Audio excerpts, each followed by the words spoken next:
Let's see. Check out the other screen. Is it working?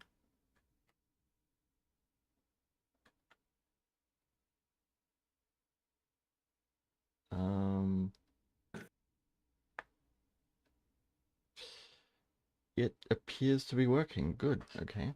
Now, Nice. let's go in the game.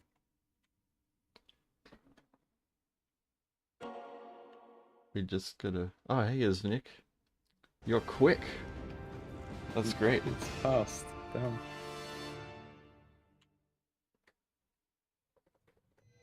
We just gotta share that link.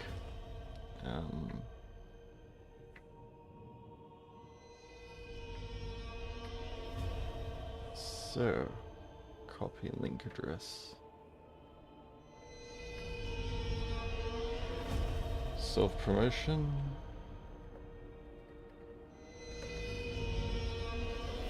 The Tome of Fates. It reveals the secrets of the past, the present, and what may come to be. Most would think me fortunate to own such a book, but I can I'll skip only this. use it in service to... Sorry to anyone who wanted to see that, but you can see it on YouTube. All right, let's go. I guess I'll host, or do you want to host? You can host if you want. Okay. Host. Immortal Empires. Cheb.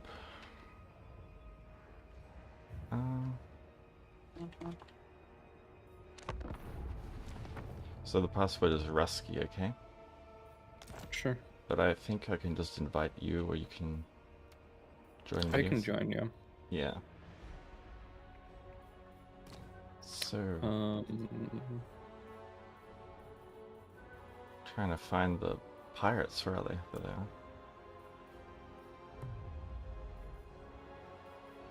So let's go for hard difficulty. Sure. Sounds good.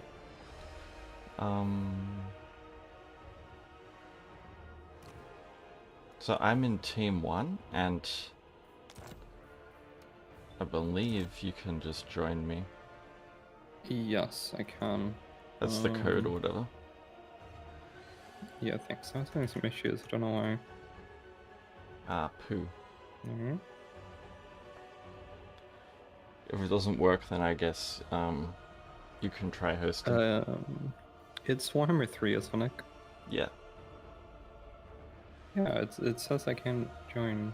Let me try and host. Okay, sure.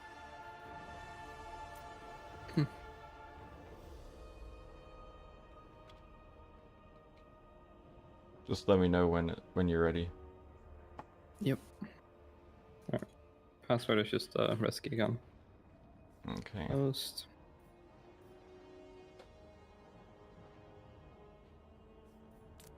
Okay. Should be able to join now. Brilliant.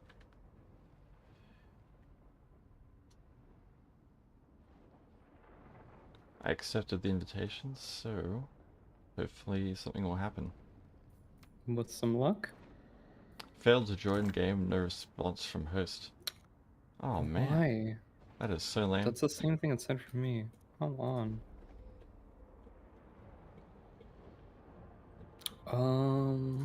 Maybe send me the code and I'll try joining with that. Yeah, sure.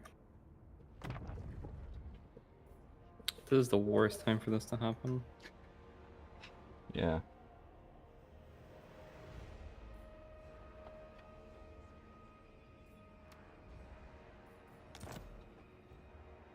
Please work. Come on.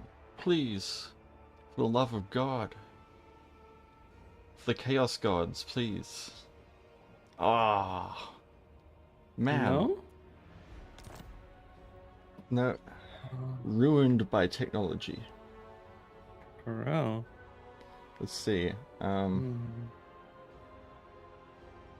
googled it and it just says make sure you're playing on the same platform, but we are. Oh, I'm on Linux. Maybe that's why.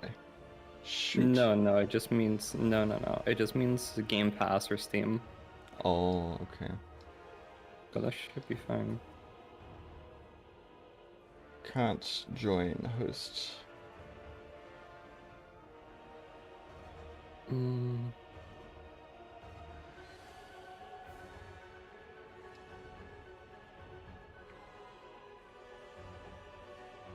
Man, this kind of thing sucks so bad, doesn't it?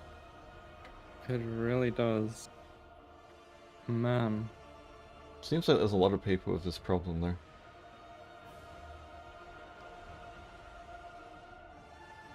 Join with code function is apparently more reliable.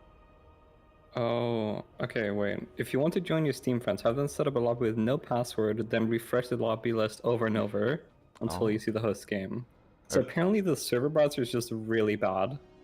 Okay. Do you want to try that? I'll just refresh. Yeah, sure. Um,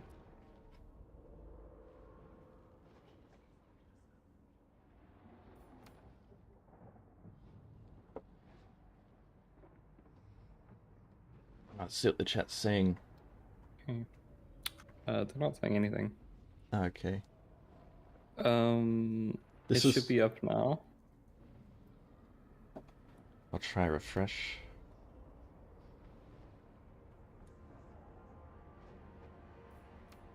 I'm spamming that refresh.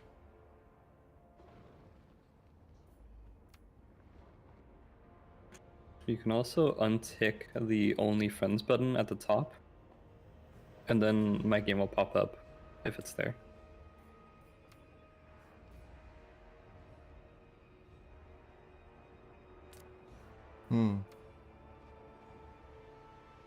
Doesn't appear to be working.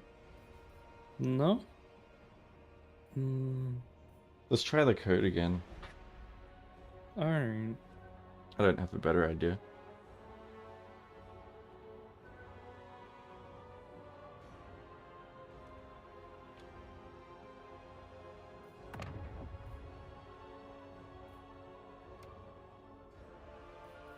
Okay, if this doesn't work, I have one last thing I'll try. Okay. Maybe we could try a battle too, that might work. Yeah, maybe. Oh, the code didn't work. Alright, I'll try one thing. Try and host a game with no password. And Okay. then I'll try and join.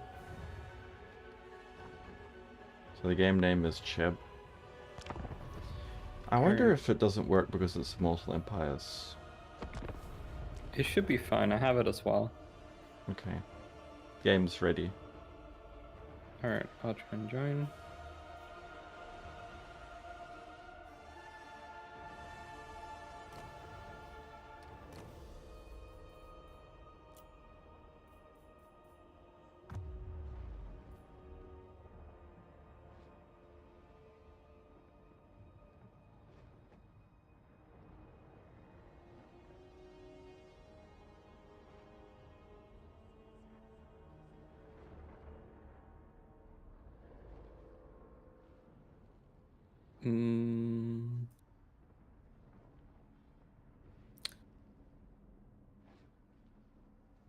I don't think so. Got that one. Do you have Refresh. No. Do you have the second game? Maybe we'll have more luck with that. I do, but I don't have it installed. Ah, damn. Okay. Man.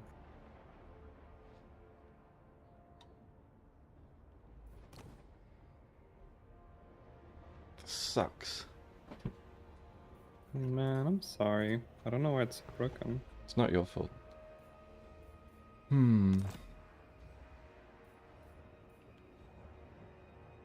Some people are saying it's a issue with like port forwarding. Oh god. But that's always a pain to deal with. It is, yeah.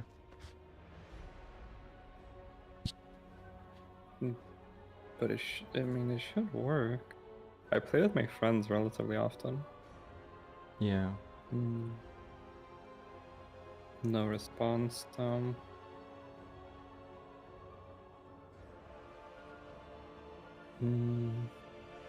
I thought it all goes through Steam servers. I thought it did as well, but it shouldn't even be an issue. Yeah, exactly.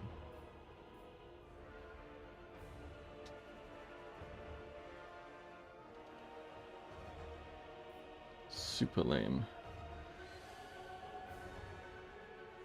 And a lot of people are having the issue, but it's only when you use Game Pass, and we aren't using Game Pass.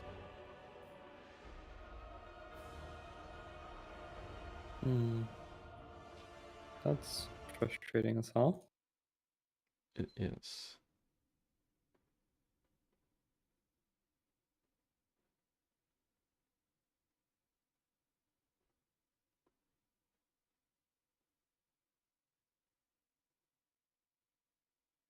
I'm still trying, but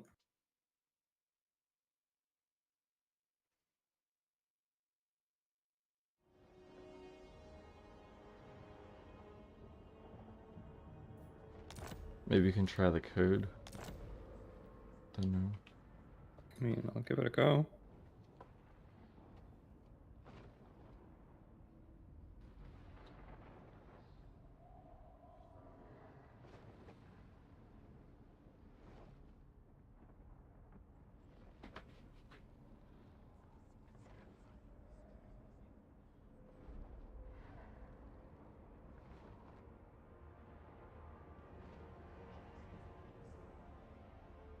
Oh, this is good advertising for them to fix the problem, I guess.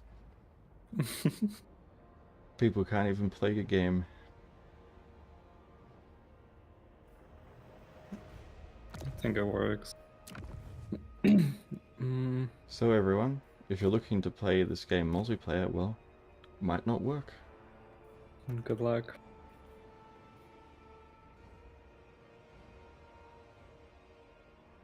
Should we try a battle? We can give it a go.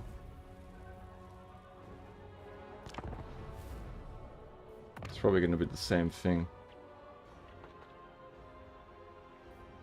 Game name is Rusky. Alright.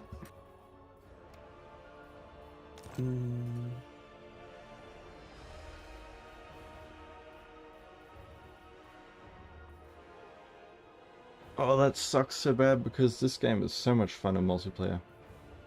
It really is, yeah. Great fun. Hey, Ended Apostle. We got screwed by technical difficulties.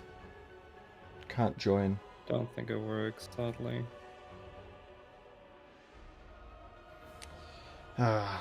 Should I just play single player then? Yeah, go for it. Okay. So, what do you think I should do? Which character?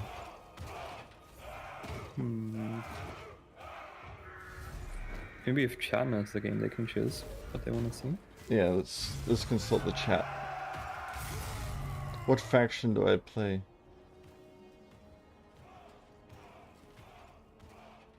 We've got the Tomb Kings. We've got the Pirates. The Vampire Coast is all mine. And we've got the Vampire Counts. Impress me. Darkness comes. And then we've also got the non-undead factions.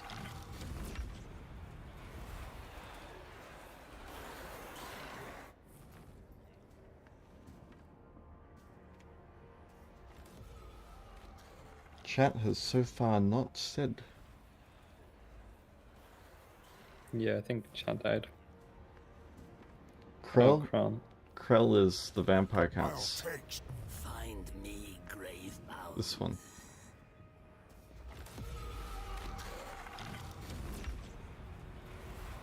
Should we do Kemler then?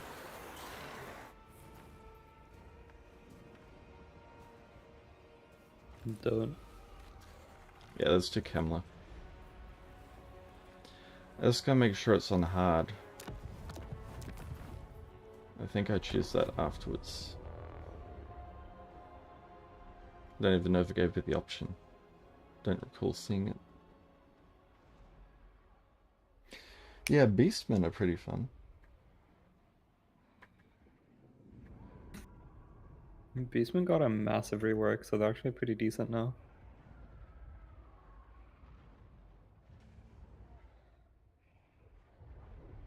When they got released, it was so bad, it's not even funny. Yeah.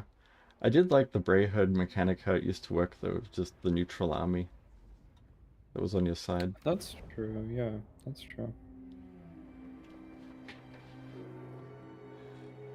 I am Kemla the Lichmaster. My destiny is my own.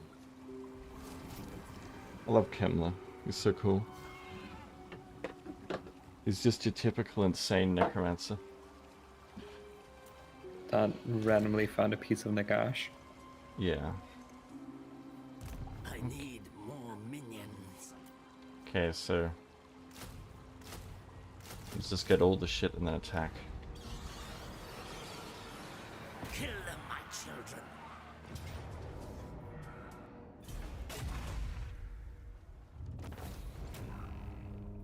Well, that went well.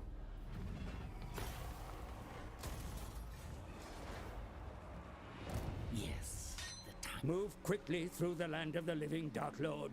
The dead. Oh, let's see. Spread the rot. Do you also always go down this path first? I do. For most factions, I do go down that path first. Yeah. It depends on the factions. Some have like insane magic, and then they could do that. But Yeah. yeah. I find it's just so important to have that movement. Let us make do. Definitely. And once you get lightning strike as well, so you can't get like ganked up on, it's really, really strong. Yeah.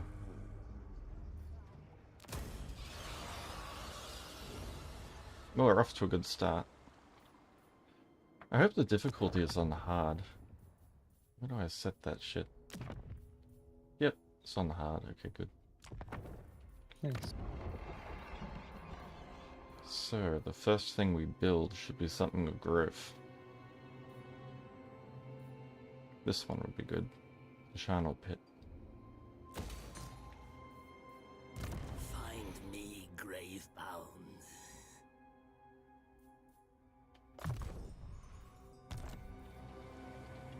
This is one of my all-time favorite games. It's just so good. I will not betray you. Strike out. They will all pay. I don't think I've ever won a campaign in Immortal Empires yet. I won it in the smaller one, but not in Immortal. Now. It would take such a long time. Yeah. Times.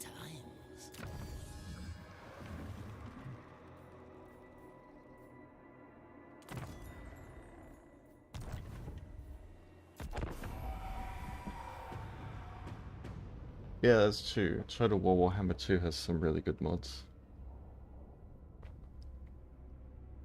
A lot of them are being ported over slowly.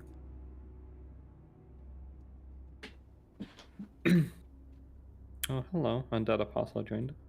Hello. Hey, how's it going? Hello. I'm kinda lazy, so I don't want to write. Yeah, that's fine. It's easier to talk. Yeah. One has turned, my lord, and joins our So nest. Total War Warhammer 3. Your kind are a nightmare. Sorry, what was the question? No, I'm just saying. Today we're playing Total War Warhammer 3. Yeah. It's really good. It is night. Yeah. I played the second. I have the second one. Armored I in didn't faith. buy the third. Yeah. Armored in faith. Waiting for them to fix some stuff Do you and know who more I am? mods to come out. Yeah. World domination. This is one of the few games that I don't mind unmodded. It's pretty good. I am a lord of Britain. Yeah. Never But I really can't play Tomb Kings destroy them. when there are no mods, and the Nagash mod in the second one is so good. Yeah. That's true. Kill them. Raise them.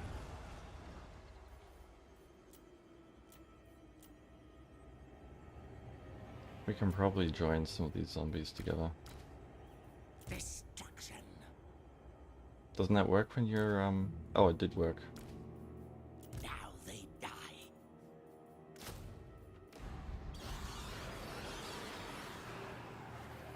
I love the music for this game too, when you're playing the vampire counts. It's a massive upgrade from Warhammer 2. And Warhammer 1. The music was a bit underwhelming. Yeah. Yeah. They should use the trailer music. The best. Yeah. Chaos has got good music too. Especially, yeah. Especially on Pirate faction. Yeah. Vampire Pirate.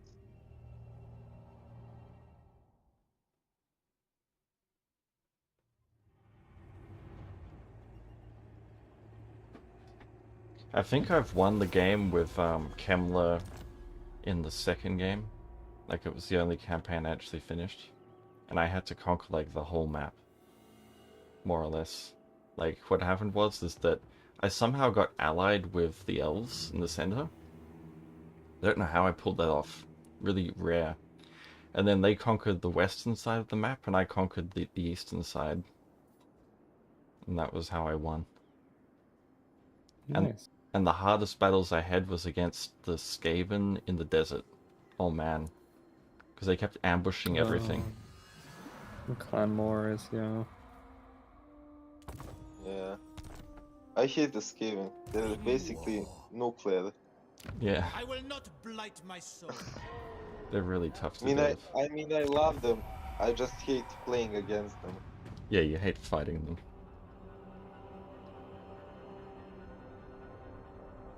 Fighting against them is the worst. Although it got better in this game because they made ambushing and reinforcements and stuff not as broken.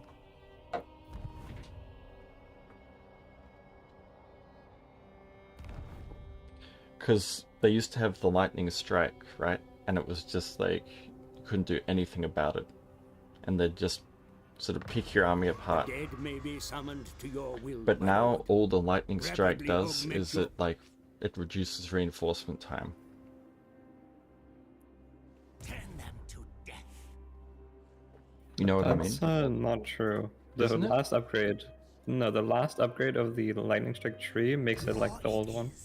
Oh, serious? That's kinda... I don't know if I like that. I feel like it's too broken when it's like that. Just my opinion, I though. agree. I agree. Destruction. Yeah. Kill them, my children. Yeah, we can win that. I wonder if we should do every battle, like, manually.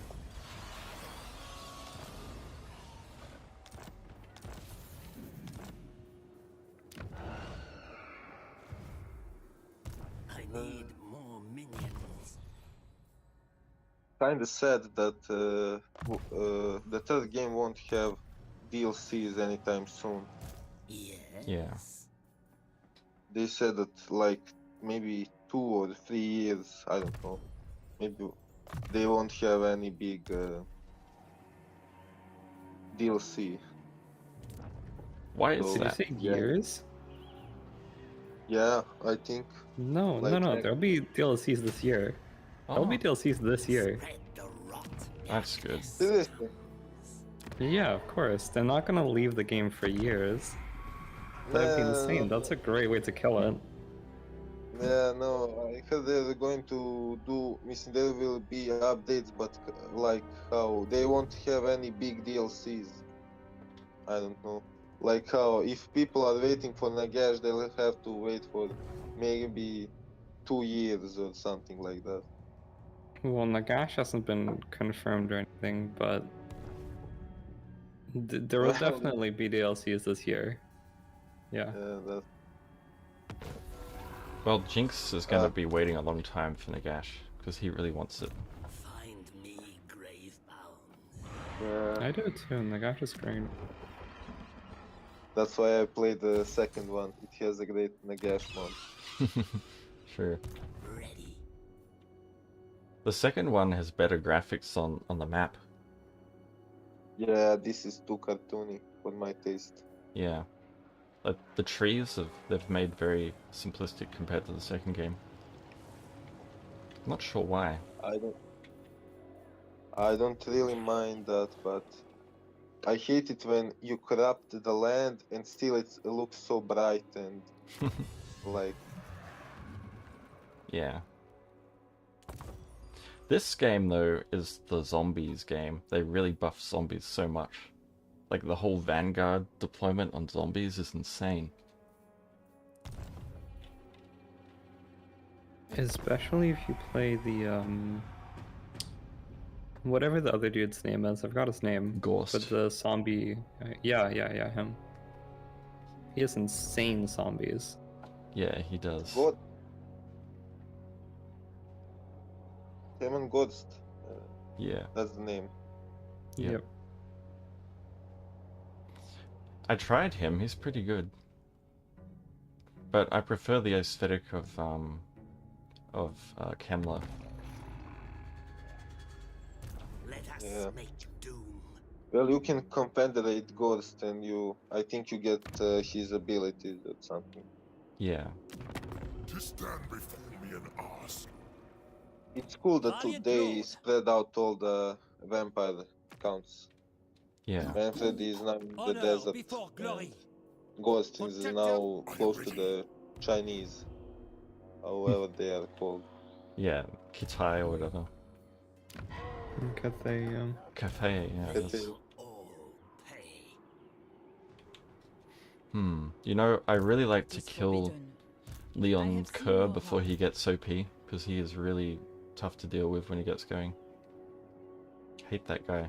Don't rush me. You know who I mean? The Louis Onwards. Leon Kerr guy? Yep. Yep. He's very annoying to deal with later on.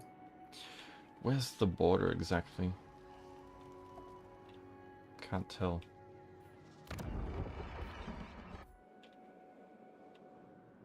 So the I border... think you crossed it because you are taking attrition. Yeah. I'm trying to figure out where I can go where I won't take attrition anymore. Oh good, okay, here. Alright. I hated that they removed the ability to not take attrition when you're Yeah. I don't think they did.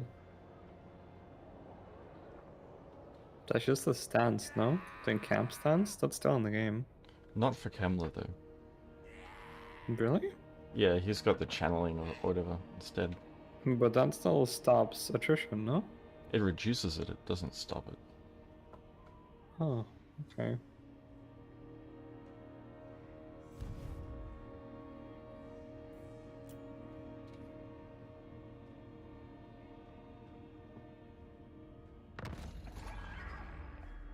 The dead. Although if you go raiding, it does stop it completely.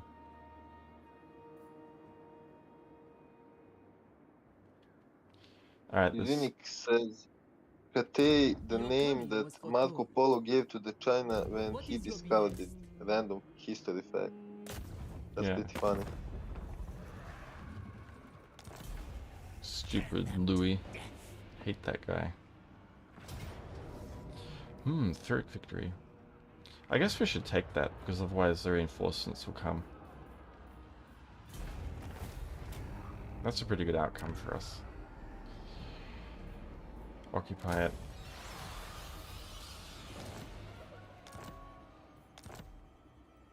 Spread the rot. Let us make doom.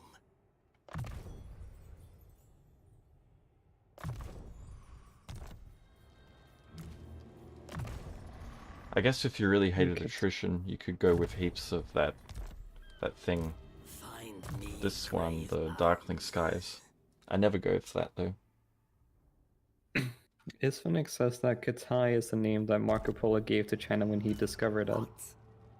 Yeah, that makes sense. Oh.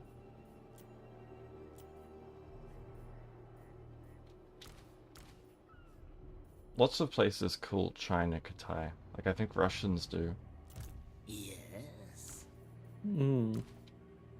I'm not 100% on that, but I'm pretty sure they do. Ready.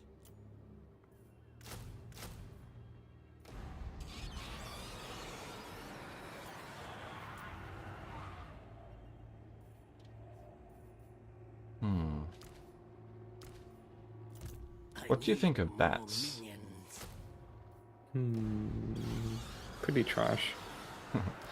Yeah. I like them versus archers and trebuchets. They're good to like pin enemies down and also to go after artillery, but that's pretty much it. Yeah.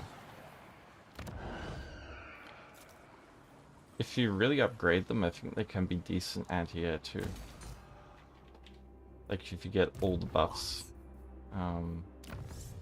in here. Like Master of the Swarm and shit that gives them heaps of armor.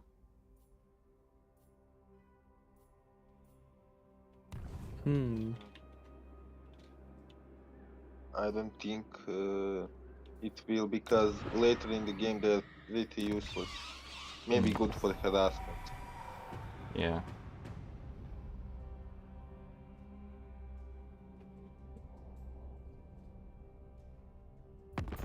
My lord, a rival power desires a change in your mutual relations. What a jerk. Even though Kemler's supposed to be friendly with Chaos, they're always giving me grief.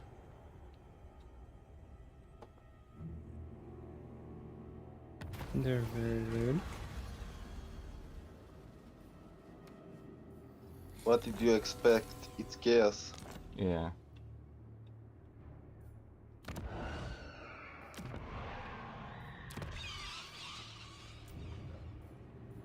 I think it's time for a second army. Yes. Bring me flesh to craft.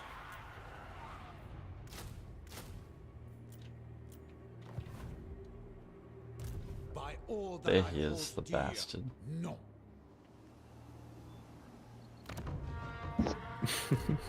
Such a jerk. Hate that guy.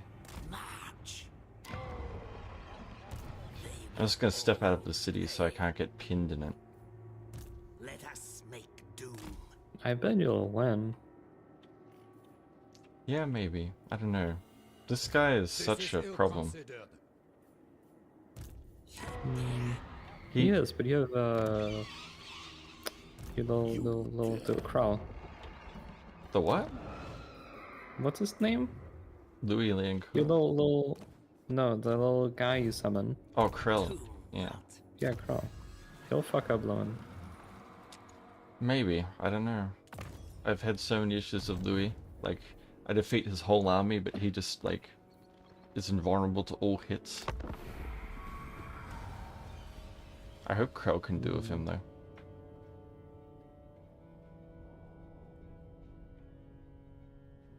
Katay in Russian, apparently. I'm really bummed out that the multiplayer didn't work.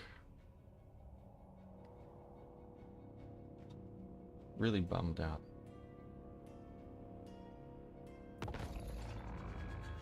This is not the will of the lady. What a jerk. He's in his city. I was hoping he'd piss off. Everything dies.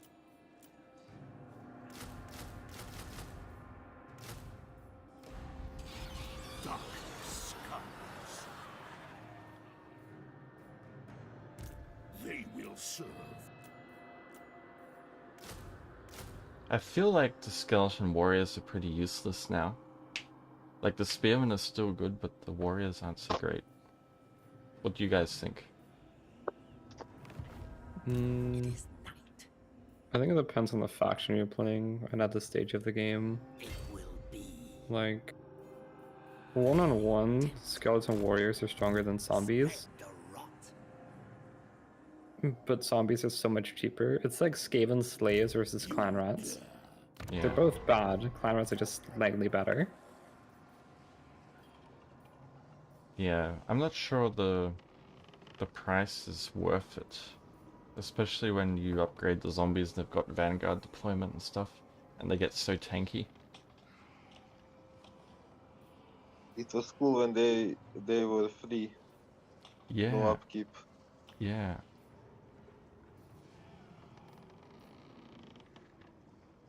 Hmm.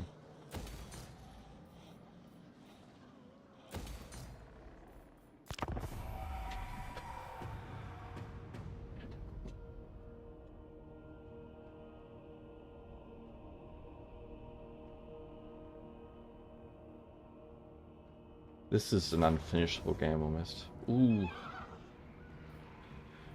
Oh, we're gonna have to manually resolve this one. The first proper battle. This will certainly be a fight.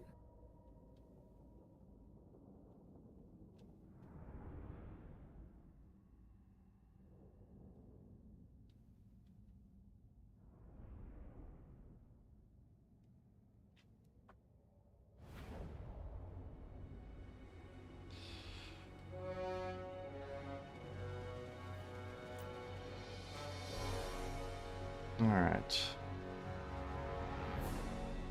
So we got some reinforcements.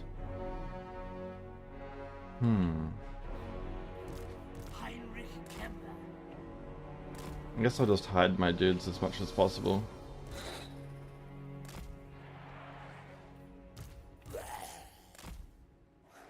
I'll put the zombies out there, they can draw all the fire. Crypt ghouls, maybe over here somewhere. Oh, they're vanguards too. Okay, nice.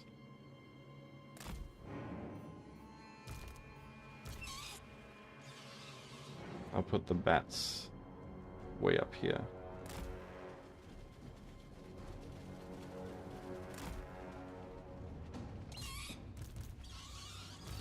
Dogs, they're really hit and miss, I find. What do you guys think about the dogs? I think they're a shittier version of bats. Yeah, They serve the same role, but they're just not as good. I agree. Yeah.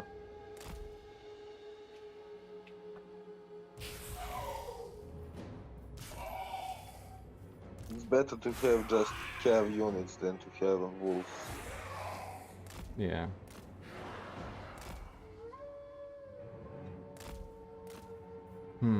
Alright, well. I'm not one to mess around too much, so let's get on with it.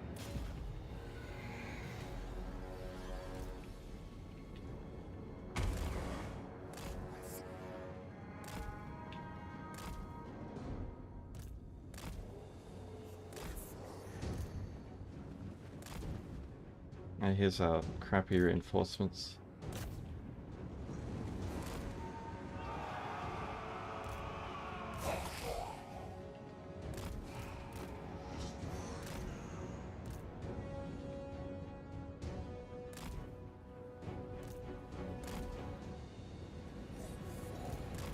We'll get the bats on these archers, I guess.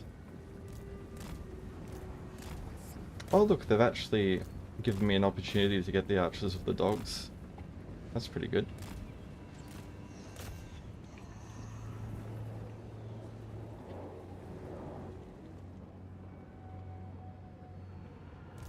Where is Krell? Oh, they've intercepted me, haven't they? Bastards.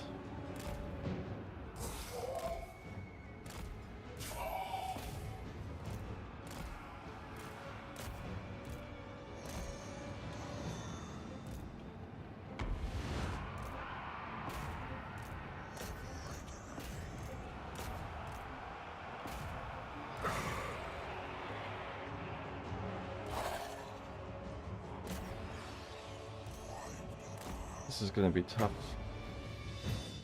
It really will. I run. Their time has come. Fear the two.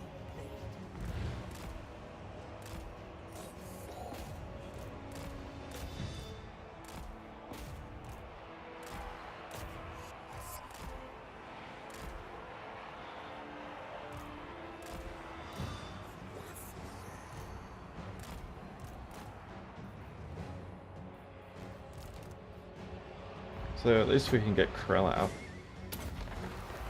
Yeah, we'll do Necromancer, well. our time is now. He doesn't have very much casting range, so I have to run all the way up. Yeah.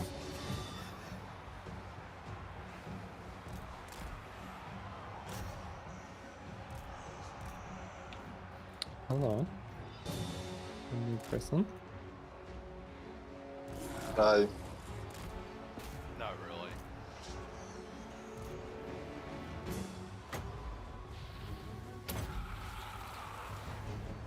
Heinrich Kemmler. How are you liking your odds of winning this battle, Chub? I don't know, it's not looking good to be frank. Decay. Especially now that knights are descending on fucking Kemmler. Yes, awake, minions. He's just streaming Warhammer 3. Serve me at once.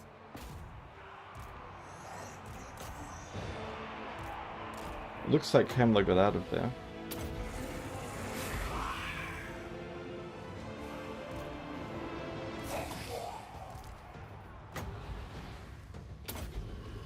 Heinrich Kemmler. Yes. I guess we may as well get Kemmler in on these guys. With haste.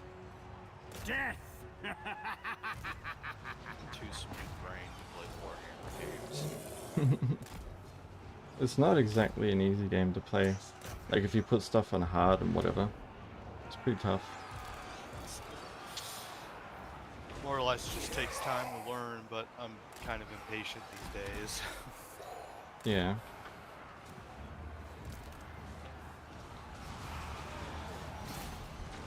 You guys stoked for Age of Wonders 4.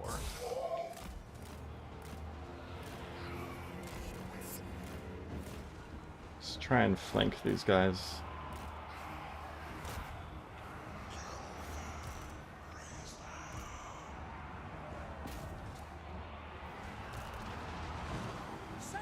The summoning begins.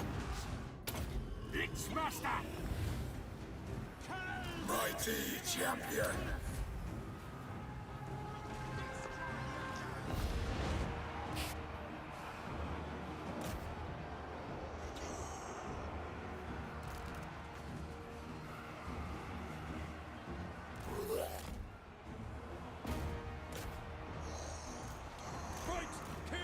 Oh, we fucked up the archers, that's nice.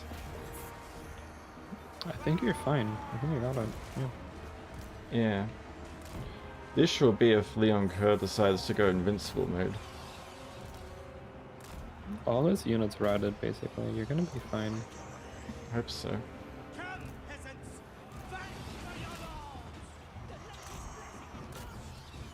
Get away.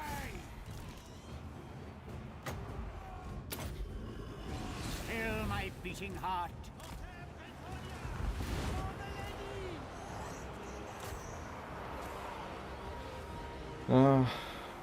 Look how fucking strong he is, though. I'll get Krell on him. Yeah. I am Kemmler. Krell is really tough.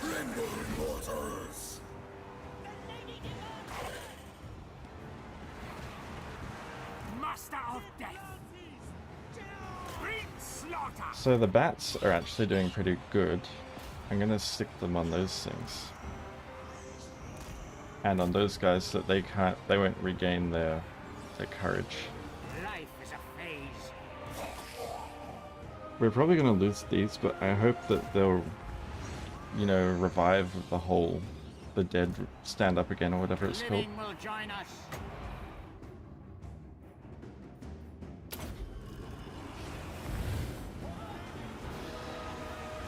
Oh look, Krell is actually kicking his ass. All is chaos. You were right, Rusky. I should have known. I always am. You never trust me.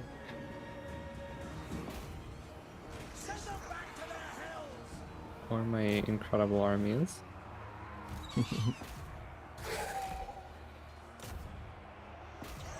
Yeah, seems like we're gonna win this. The lady's blessing is lost. I think we can just go into cinematic mode now and just chill. Watch the carnage.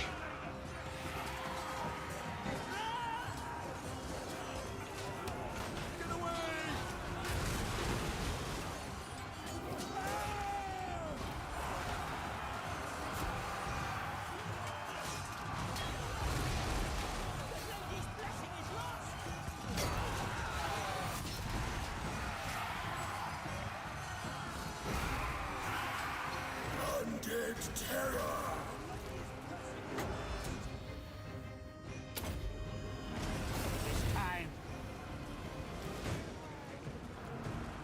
No! So much death.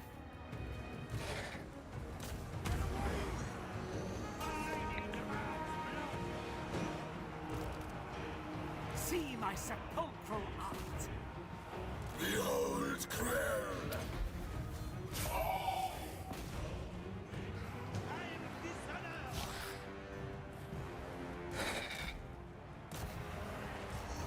Yay, we did it. Let's go. A Pyrrhic victory. Yeah, I told you. Yeah.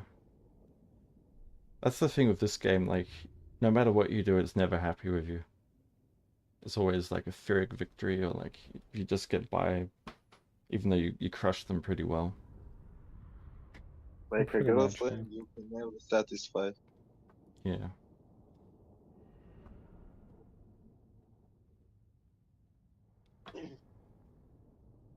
I hope it doesn't crash. I find it can be pretty unstable at times. Oh great, we did actually get our can wraiths back. I was hoping we would.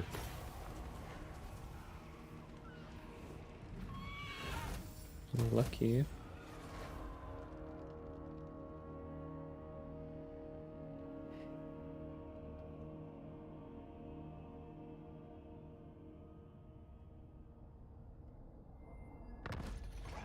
A quest has been issued, mighty lord.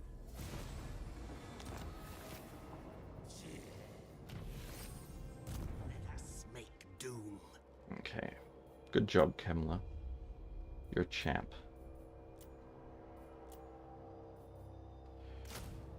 Lots of spearmen will be great against these idiots.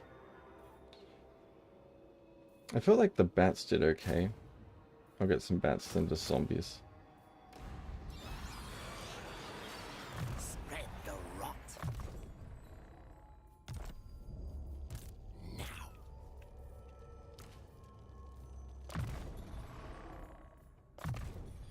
Gaze of Nagash is pretty good. Do you guys like it? Not so bad. Soon I'll be all powerful. Yeah. Raise Dead is better for me. Agreed. Well, you guys should try like getting 5 necromancers with Gaze of Nagash and just focusing it all on one guy. It fucks them up pretty good. Ain't bad. I can imagine. Louis Leoncoeur, You dare. Yes. And 'tis a your time has Here, come, okay. Louis. Follow me. Ready. You jerk, Louis. Hate Louis. Destroy them. Scum, that's what he is. Valiant defeat? Did I bite off more than I can chew here? I think so, maybe. The Hmm. second army is an issue. It's quite large. You can try it. I mean, it's great. Yeah, I'll try it. I don't like those Grail Knights. Yeah, they're tough. Oh wait, are you boys on TW3? Yeah, we are. Is it any good now? I think it's good. I like it, but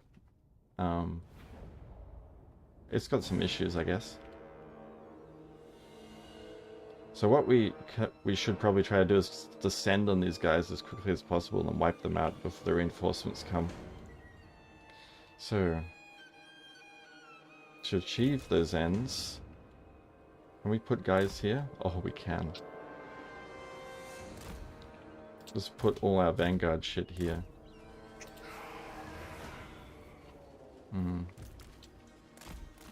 Then, Wait, is there a stream on currently?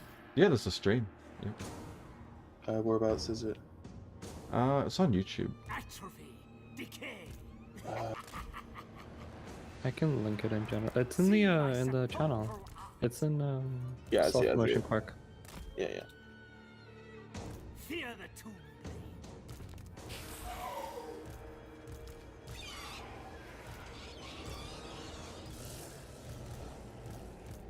I feel So like you're playing Kemler. That's right. Who? Heinrich Kemmler. Wait, is this multiplayer?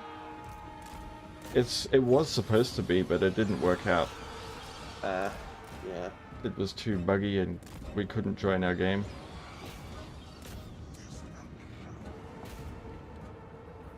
I'll mute the stream because I can hear myself repeating shit. Sure. So we should get our knights out of there. Because they're up against spearmen. Don't care too much about the doggos. Yeah, the wolves aren't really that good. They're good for harassing, but you have stuff that can easily do better. Yeah. And as soon as you get Winds of Death, you don't really need them anyway. Yeah. They're like a shitty version of bats, as Rusky said.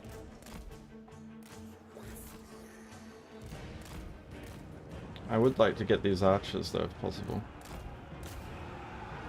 I thought the bats were worse. Is it that the bats can fly so that they're better in that regard? Yeah, they're more mobile, so I like them more. See, I like that. It's just they don't last at all. Like, they're just so flimsy. That's true, yeah. Granted, the wolves are as well, but still. Yeah. My mouse wheel is like not functioning properly, so it's always skipping. It's super annoying. Yeah. Necromancer. Actually, at some point, would you like to do TW3? Because I've not played it for ages. Like, I used to play it a lot with a friend until we got so frustrated with it that we just started playing Civ instead. I would love to do it, but like the issue is that me and Rusky tried multiplayer and it didn't work. Yeah. So there's lots of like weird little problems like that. How's the balancing? If they fixed any of the balancing. Yeah, I don't know if it's balanced. Probably not. That's. I think it still has many problems.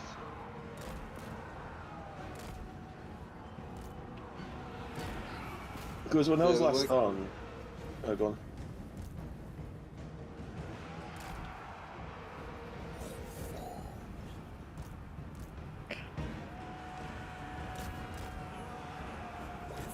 Oh, we got new bats. Great. I move swiftly. I'm gonna get Hogwarts Legacy when it comes out. I keep seeing advertisements for it. Like, I'm not sure whether I want to get it when it comes out or whether I want to get it when it goes on sale. Yes, awake, minions. Yeah, probably wait for it to go on sale. Unless you're in any kind of rush to get it, I'd always wait. Oh look, the catapults are completely exposed.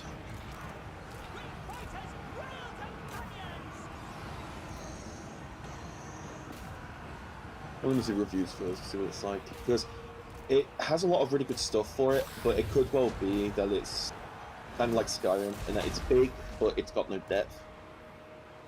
Yeah. With haste. Which game are we talking about? Hogwarts Legacy. Master. Oh. Did you say Hogwarts? Yeah. Oh, I'm gonna pass on anything that's At once. related to Harry Potter. I don't like the Right. setting much. Yeah, it's not for everyone. I really like it because with this one it seems that you can do a magic school shooter. Just go in, pump up, kicks on your background, Avada Kedavra when you see. Necromancer. Yeah, I can Our see the time appeal is of that. now. Yeah. And you can get the forbidden curses. I heard you can. Yeah. Probably pass it, but still, it's good that they have that. campaign, right? What we got? And for balancing, what did they change?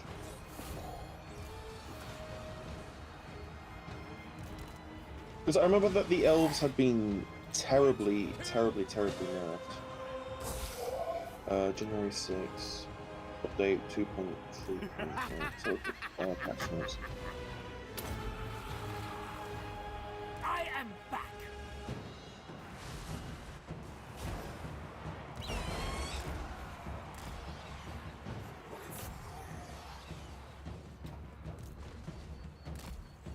This mouse wheel, man, it's gonna send me insane. Now.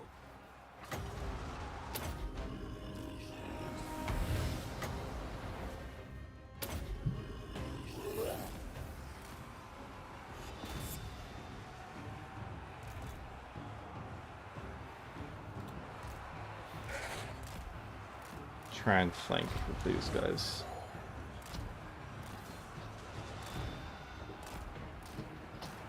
Shopping's coming between R4 and R5. Yep. There we go, we're flanking him. Great. Try and do the same with these ones.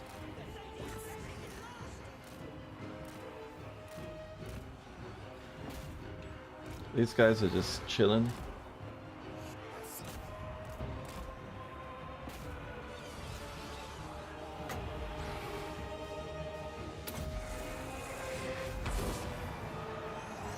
Even Krell's chilling. Get in there.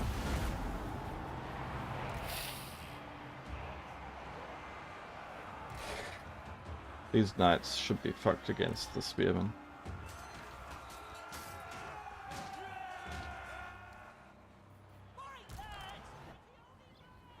Come on, we're Grail companions!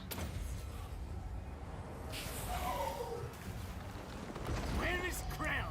The lady's blessing is lost! Wait, did they actually fix the problems with vampire accounts? Probably not. Like, with them being massively... Like, in TWW2 they were really good. They're like really competitive, really high-end, really amazing. But in TWW3 they're just not. Well, the zombies are good, but the skeletons seem pretty ordinary, I would say. Beyond that, I don't really know. As well as they need the second. Skeletons as well as they need the second game.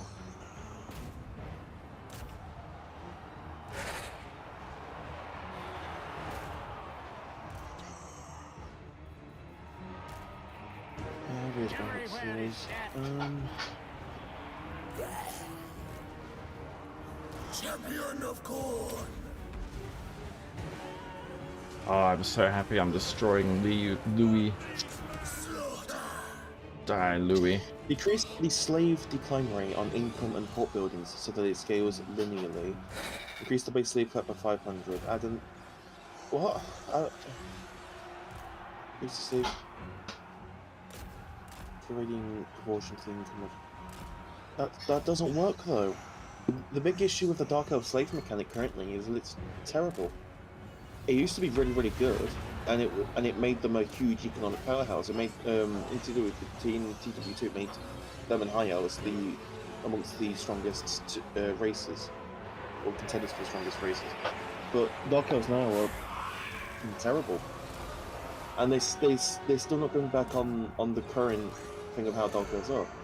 Like, when it comes to Dark Elves, you need to get a Black Arc as early as possible. But you can't do that. Why not? Because of this, because the safe mechanic's not very good for it. Like if I was to, if I go on, where are they? If I go on Malekith right now. Necromancer.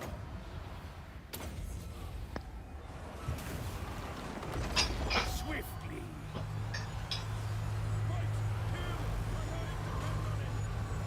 Well, the issue is just like, at first the slave mechanic was boring, but really strong, and now the slave mechanic is garbage, and still pretty boring. Oh, that's terrible. Change current Hellebron's Blood Voyage, armies and multiplayer campaigns to work the same as they do in single player, under AI control within another faction.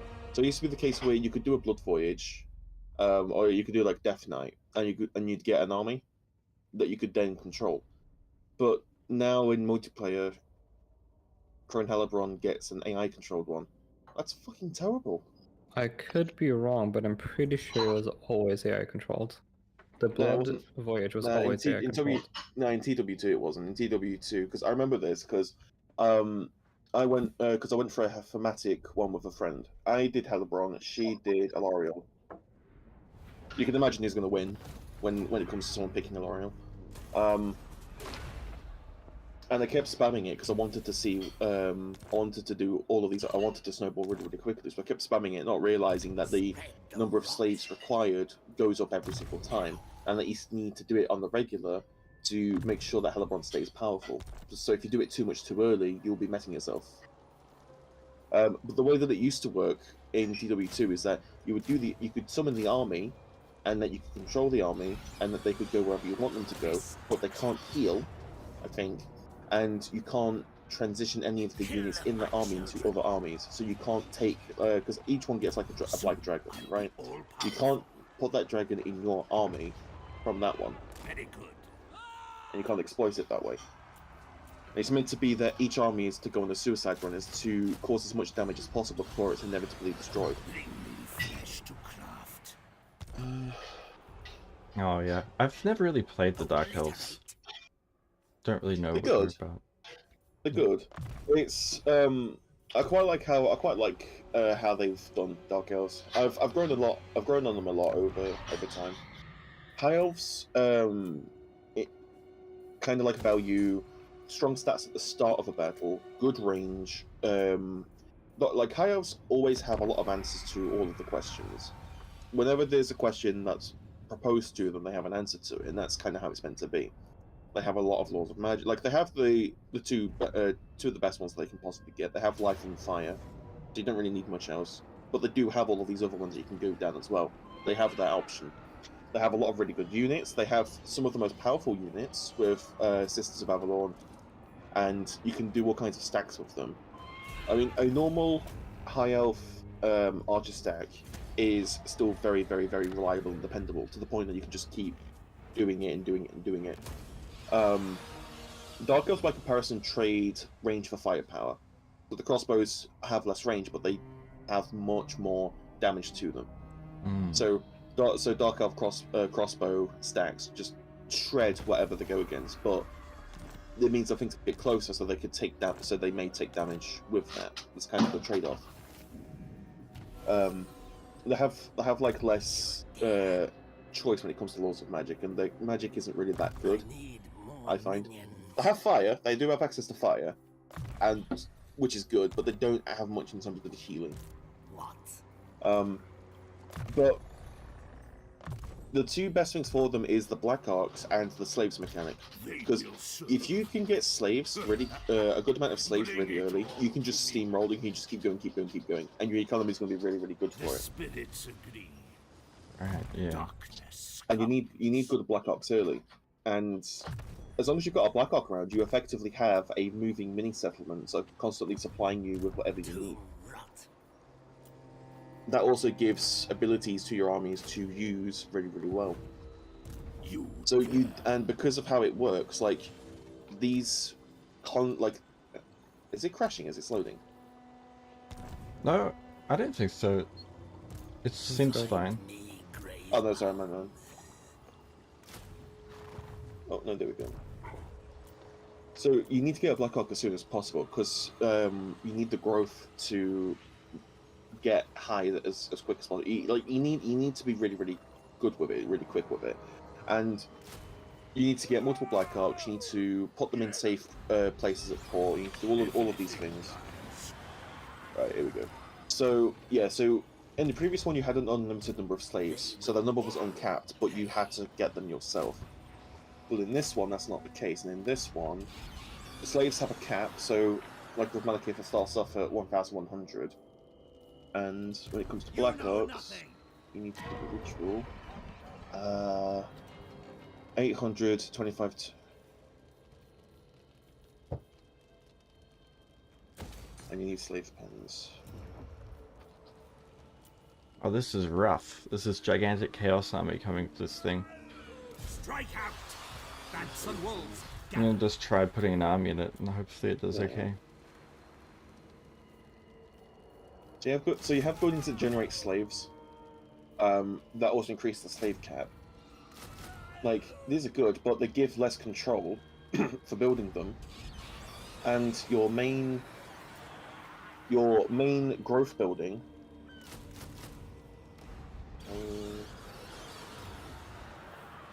Did they change it? Because I thought that it consumed slaves.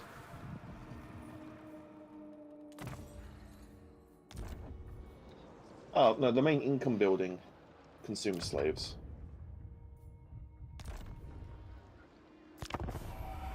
What was the thing like?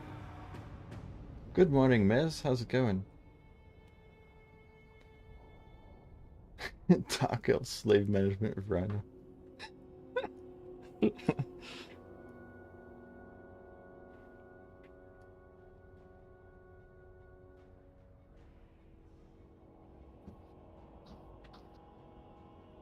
What I really like playing is the Wood Elves. They're sick. I love Wait, those. My lord, the enemy Harbors consume slaves as well. So it'll be Your 80 treasury slaves is from running there, dry, it'll my be 60 Soon slaves you from will there, so be that's out of 140 coin. slaves. And this is on a big Your army settlement, is so smaller content to this- settlements will be reduced. Yeah, no, that's still bad. That's still terrible. Because you'll be consuming slaves every turn, and if you're not fighting... Wait, are you reducing...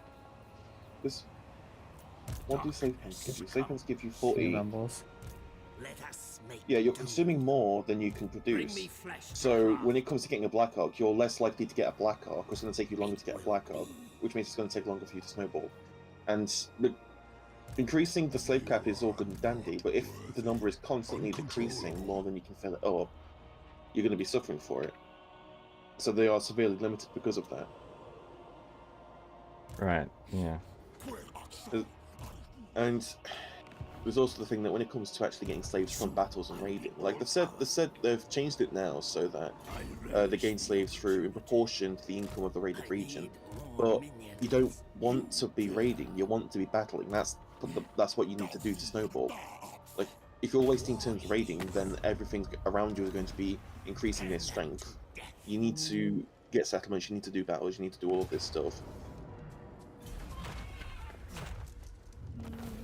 Cheb is playing the undead faction like the orcs, huh? Yeah. It's the only way to go. Yeah, I was just about to go bankrupt, so I had to kill some random beastmen, get some treasury back. Oh, they fixed the quests. I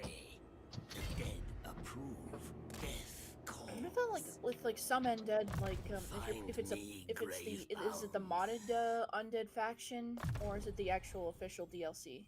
It's vanilla right now, just vanilla. Okay, because the only one I know of is the vampire faction. So, and they're all about diplomacy. So, they're less about raiding and more or less just taking over kingdoms through like manipulation and subtlety. Yeah. So. I can finally get Wind of Death. Oh, best spell in the game for these guys, at least. It's really, really strong. It's a bit less strong than the Warmer 2, but it's still really strong. Yeah. They've buffed to Henowin. It's really strong until you cast it and it goes the wrong way. Then it's not really strong anymore. So to Henowin will now gain sacrificial offerings when looting in second settlements as it was in TW2. Christ. Have you seen how good Tehennowin is now, Cheb? No, I haven't. So in TW2, Tehennowin was the best Lizardman Lord, hands down. He was one of the strongest lords.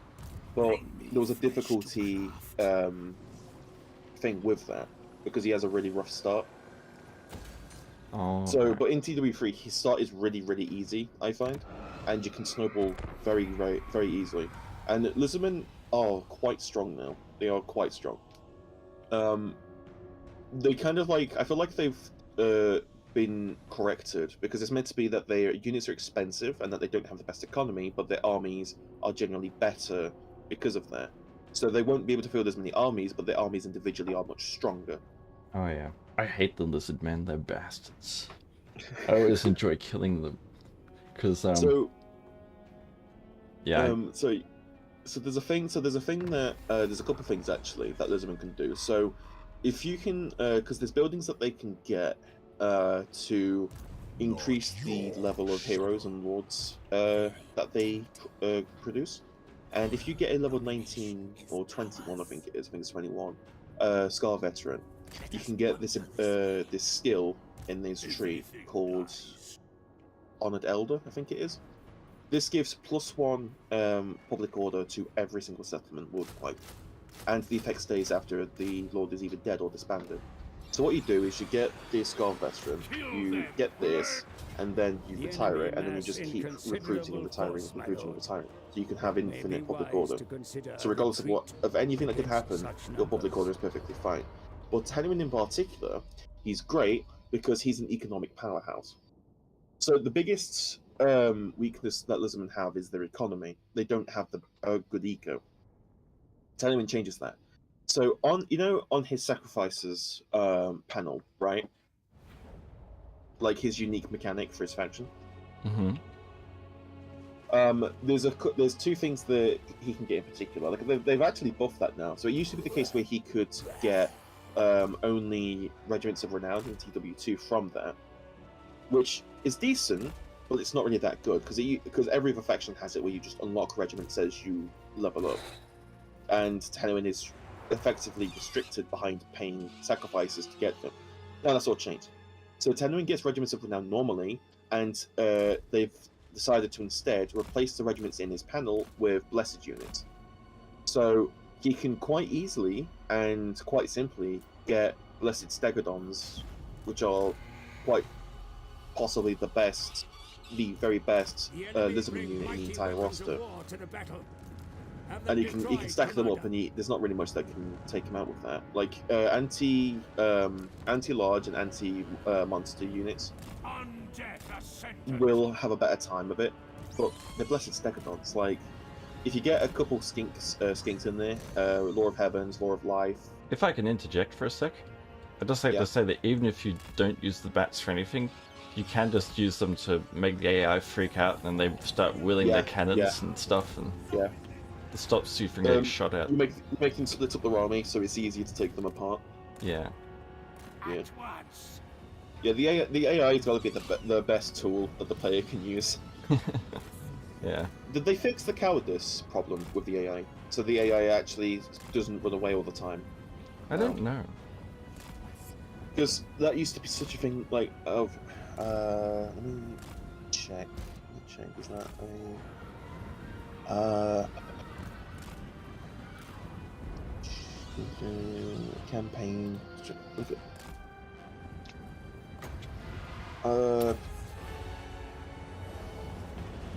No, it seems that they've just fixed evasion. AI no longer phase through the rocks on the Badlands battle now to bypass checkpoints.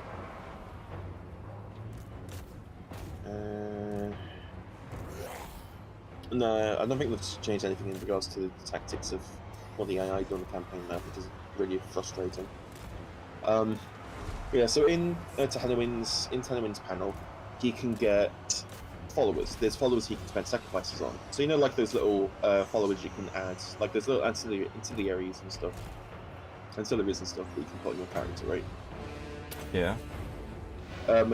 Tenwin can get these, and he gets special ones from his mechanic. So what this means is he can get things like public order. The army has a reduction in upkeep by 20%. And if I remember right, you can actually put this on heroes as well. So you could actually reduce upkeep of armies by like 40, 60, 80%, 100% if you get enough heroes into it. Depending on what you put in and depending on compatibility. But the thing that you really want from this, though, is there's one follower called Obstinate. It's either Obstinate or Obstinate. I think it's Obstinate because of Obsidian. Obstinate minus Skink. This reduces... actually, no, I think it increases the amount of money that the local province or region makes, but most importantly, it reduces the cost of all buildings So you know how you need to spend gold for a building, right? Yeah. It reduces the cost of all buildings faction-wide by 15%, and it stacks. At once. Oh, okay. So if you get 7 of these, I think it is, you have 100%, and you put these on 7 lords in your territory that just sit there and do nothing. You pretty much have 3 buildings. This means that you're not spending money on these really expensive buildings every turn. So your money builds up very, very quickly, and you can then use it to snowball even harder, because it means that you can fund more armies, and you can use it diplomatically to confederate other lizardman factions quite easily. Because you're not because buildings are a very big thing that you're going to be spending stuff on. I mean, Chris, even vampire counts have really expensive buildings, really expensive tier 5 and such buildings to spend money on, like landmarks and stuff. Right. That being nothing, that being effectively 0, means that every settlement you get, just upgrade everything immediately, just to the highest point, no issue, and all of the gold that you would spend on it is just completely stockpiled. So you'll be getting hundreds of thousands of gold very quickly. I run.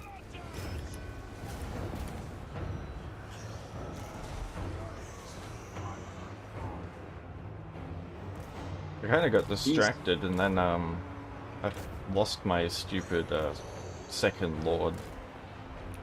Oh. Oh, well, I'm sure you can replace him. Yeah, he's. Are you still up against Bretonnia? No, I'm fighting some demon dudes. Bretonnia's pretty good. Actually, tell you what, let's look at the fucking changes for Bretonnia. Bretonnia's pretty good at the minute. Like, I can play them. It's just that I find them awkward because I dislike playing them. Yeah, I don't like them. Britannia is underperforming in battle, particularly in multiplayer. Infantry is a bit too costly, cavalry too weak, and so we've lowered the cost of the faction's more defensive infantry, and added a considerable mass multiplier on formation lines. Right, okay, so... Oh, I remember this. I remember the memes about this. So they, Do you remember the memes? They've added a lot of mass to the Bretonian cavalry. So the cavalry just charges in and it literally sends stuff flying. Oh, yeah. And because bigger mass means that they can knock things over easier, but they can also push things out easier as well. So if they're getting a blob, it means that the models have an easy time getting out of it because they can just push things aside. Right. And these are Bretonian horses anyway, so they're meant to be bigger, stronger, more powerful. But yeah, Bretonia is. I always hate it when I play against someone who's playing Bretonia, because I don't find them fun to play, and I don't find them fun to lose against or to fight against. Like, I prefer Skaven. I prefer Ikit with his nukes to Bretonia, because I would rather take a nuke to the face any day than Bretonia, because nukes are fun, and Ikit stuff is fun as well, because yeah, you'll get shredded by snipers and Gatling guns, but they are so fun to look at, and they're so fun to watch, and they're so fun to just experience. Having a bunch of French people scream at you for the lady. Nah. For the lady. I like it when you come back, that's the first thing you hear. Yeah. Pick said in chat that he has like 6 hours to just watch stuff because he's moving, or his family's moving, so they're making preparations. Oh, okay. So that he could realistically watch stuff for the next 6 hours. That's crazy. I'm not sure I can go on for 6 hours, but I'll do my best. We'll see how long we can go. Christ. I think we're winning this, so it's a bit of a slog. Yeah. And Historical Non-Eve also asked how you liking the changes in the Armor 3 compared to Armor 2, I guess. I like the zombie changes. They're really sick with like Vanguard zombies, and they're just tougher in general. They've got more upgrades for them. but the skeletons have been left in the dust a bit, in my opinion. I feel like they could have done more for the skellies. What do you guys think? For the skellies, I feel like the skellies are kind of decent. Like, they're meant to be puppets, and they move like puppets, and that's kind of like the point. What I do, one of the things I do find annoying though when it comes to vampire counts now, like it used to be the case with vampire counts in TWW3, that you could just quite simply get blood kissers, do your thing. You'd get the technology to reduce the upkeep of skeletons and zombies by 100. You just snowball, job done. But the problem is that for the late game for TWW2 with vampire counts, it became incredibly more and more frustrating and annoying. And playing vampire counts in multiplayer is generally not liked, because your opponent will be taking so much time on their turns to resolve their stuff, because the balance of power for these crab stacks is not very good, so it'll be forcing the player to actually manual them a lot more. So there's a lot more loading screens, it's a lot more time, it's so on and so forth. It's like I've had it multiple times when playing vampire counts with other people, where I would even have 4 stacks of them against a dwarven major settlement, or just a dwarven ward settlement, and it would take 40 minutes to an hour to actually just chew through them, and the other person's just waiting through all of this because there's not much they can do. Yeah. And they could play AI, yeah, but like, if you do simple tactics, like if you do simple dwarf tactics, you stack on stack on stack, and if your opponent doesn't have magic to break through it, it's just going to be a slog. So either you play through it and enjoy it as much as possible, which may not be fun because it's the exact same thing over and over and over again, or one other thing. Sorry to interrupt. Yeah. I really like the carts, like these corpse carts and stuff. I've won battles with just the carts because they've got insane regeneration, and they just can't be destroyed. I always go for Unholy Lodestone. Yeah, I love the Unholy Lodestone. Plus, they look awesome. Like, it's just one insane necromancer riding around in the cart. Yeah, it's just vibing. It's just having a good time. One of the things. Neat carts from Warcraft 3. Yeah. I'm still annoyed that they added that as a mount that you need to pay for. Yeah, that annoys me, and the fact that they've remade the entire thing, but like I was excited for it, but then they decided that they wanted to own mods. Yeah. And Yeah, so people started like doing swastika maps and supporting like Hong Kong and stuff mods. Yeah. Because then Blizzard owns it, so then they've got fans for it. So there's just these guys left. If I can make like a comment on like I really wanted to get into the total Warhammer series, but you know what actually deterred me from wanting to get into the series? The price. Yeah, you actually got it. Holy shit, yeah. Yeah. I bought the first game and then the second game came out. And the first game I had to wait until it came on sale. And it only brought the price down to maybe like $40. Yep. And the funny thing is, it's still cheaper than getting an army of minis. Oh yeah, that's true. Yeah.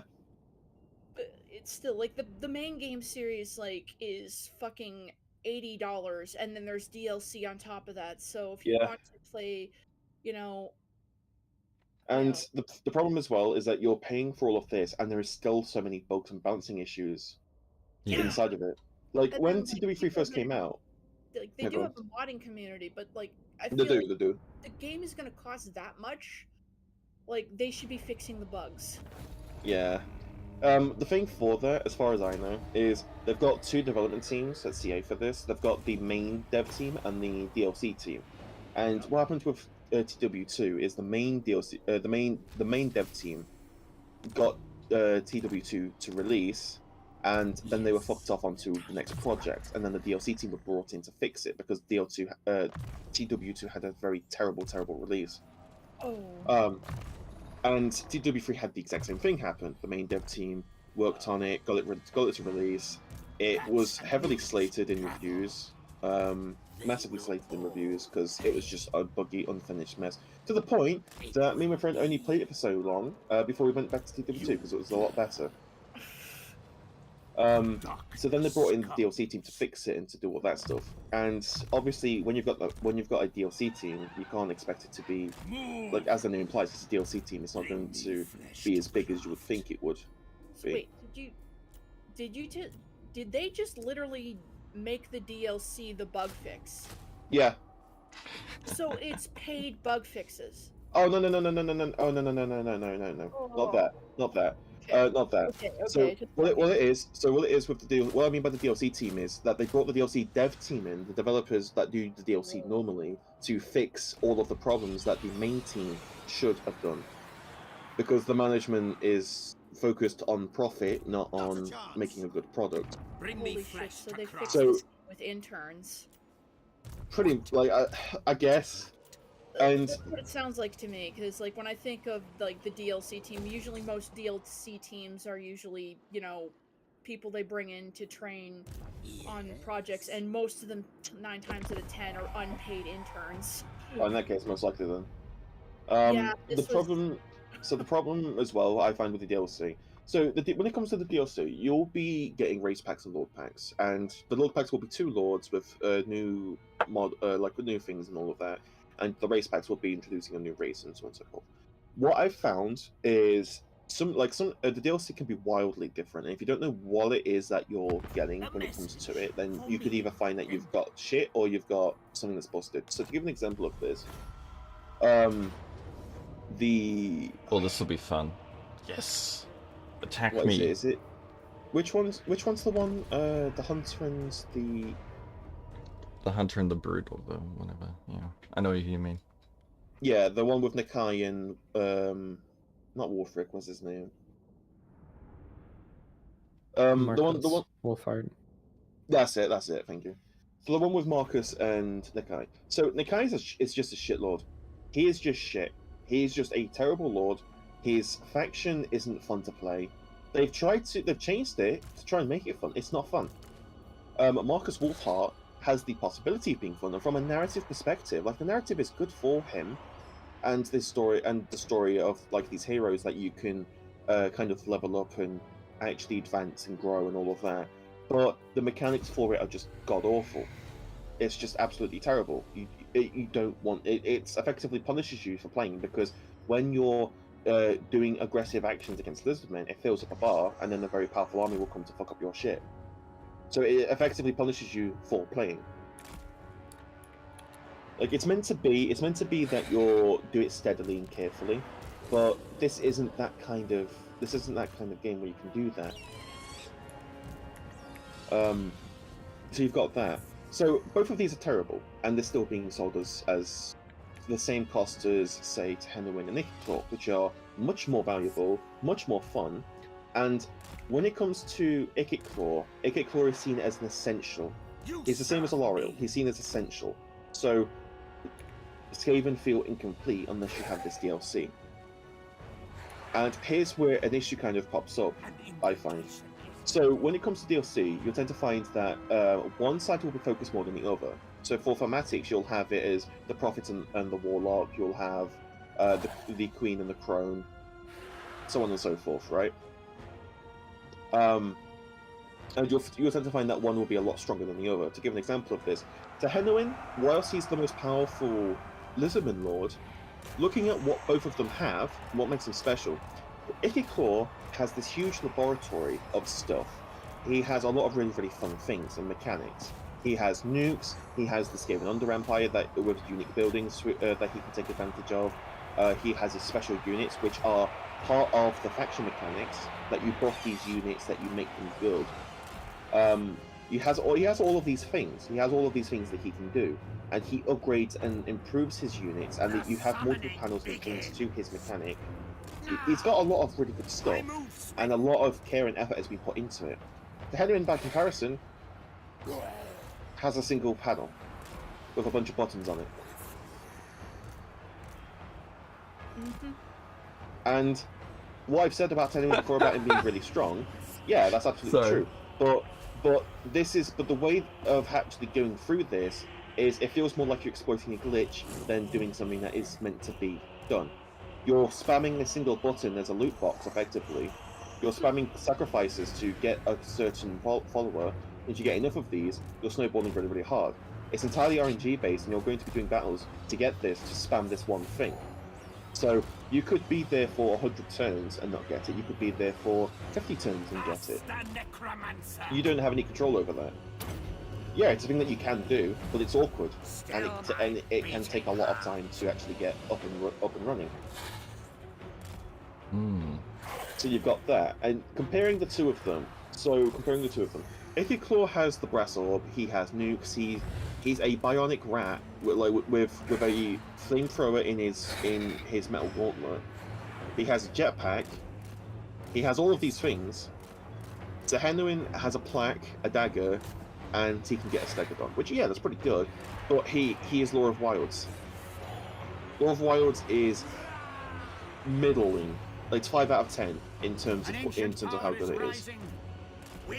Whereas Ichiclaw has all of these really amazing spells, unique abilities. You can tell that one's been focused on more than the other, and the exact same thing happened for Oxyotl and Taurox. It's the... So what was that? I'll just explain quickly what I'm trying to do. I have this big line of idiots, and I'm trying to flank on this side to, like, whittle them down, but I don't know if it's going to work, because my stuff is just inferior.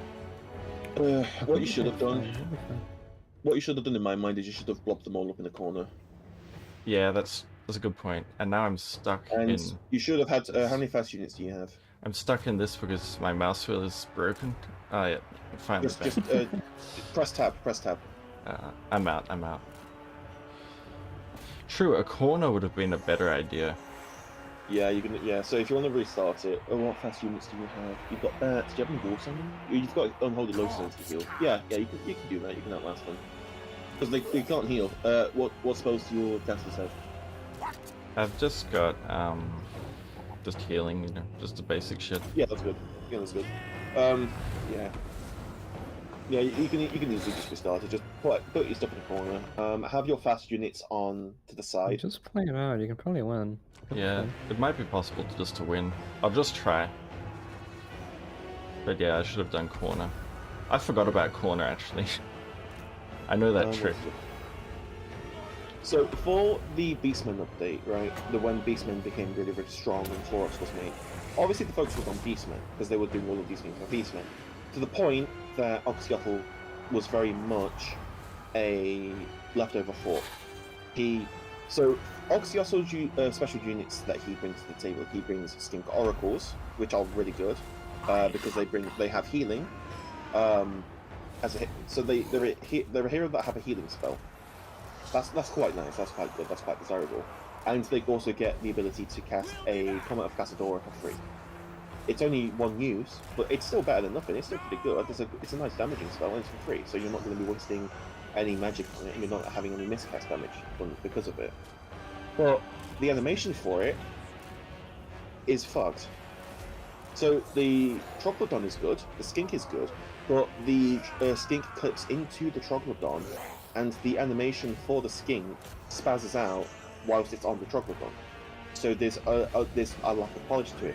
The Coatls on release were terribly buggy when it came to how they moved and how they did things, and the model is still really, really weird. It's meant to be a fucking snake. It's meant to be a flying. It's meant to be like Coatl is now at 4 snake or serpent. Why the fuck has it got a beak? I have no idea what you're talking about at this point. Random person joins the chat, starts speaking on the live stream, doesn't elaborate, leaves. I'm talking about how, like, on the DLC side of things, they will favor one lord over the other, to the point that one will be quite overpowered or stronger, and the other one will feel unfinished, lack of polish, not good. Oxyotl is not, like, he's decent. For what he does, he's decent. But the problem is that he's just shit late game. Because he focuses on invisible skinks with guerrilla warfare and all of that. The big thing that they are dependent on is ammunition. They are ranged attackers. Once the ammo's gone, they're fucked. Now, if you've got a stack of actually no, if you've got an endgame army against one of Oxyarchel's chameleon skink ones, 9 times out of 10, unless that person is prepared for a 40-minute long fucking session of running constantly and firing and hoping beyond hope that nothing catches up to them, unless that person's prepared for that, they're fucked. Because playing Oxyarchel, like, you're meant to sort of do this guerrilla warfare of pushing forward, retreating, pushing forward and retreating, but that's not, like, how it works. Yeah, there's a lot of macro involved if you want to play like that, but you're not rewarded for doing so. And I think we're actually winning slightly, maybe. oh no, Hard to definitely tell. not. Zoom out a minute, so you can have a look at the... Oh, there we go. Zooming out isn't so easy with this broken mouse wheel. Yeah. It drives me nuts. I need to get... Oh, this is a new fucking mouse, that's the issue. I mean, if it's under warranty, you should be able to get it returned and replaced. Yeah, I'm not sure it's that new. It's, I don't know, it's like maybe 6 months old. I consider that new. It could be. Like, yeah, that's still effectively new. If it's a high quality, expensive mouse, yeah, you should be able to bring it back. It's like 30 Don't they bucks. usually have like a year of warranty or something like that? Year or two? Yeah, I don't know. Maybe. You get like two options. You could probably try and see if you can get it replaced with a warranty, or you can try opening it up and just like cleaning the insides of it. I've done everything aside of blasting air through it, but I think that's the next thing I gotta do. Yeah, you gotta be careful because I think you should have blasted it with canned air before you use the alcohol, because it could be you also may have emulsified like the dust, and now it could be like sticking. Because that's what happened with my Corsair. Yeah, I used canned air to try to fix it, but because my canned air didn't have like a proper straw nozzle, it was just blowing it around it. So, and I had to settle for just trying to use the alcohol, and it worked for a little bit until the alcohol dried, and then the dust just came back and stuck to where everything. Yeah. So, Game linked to mouse talk. Very interesting stream.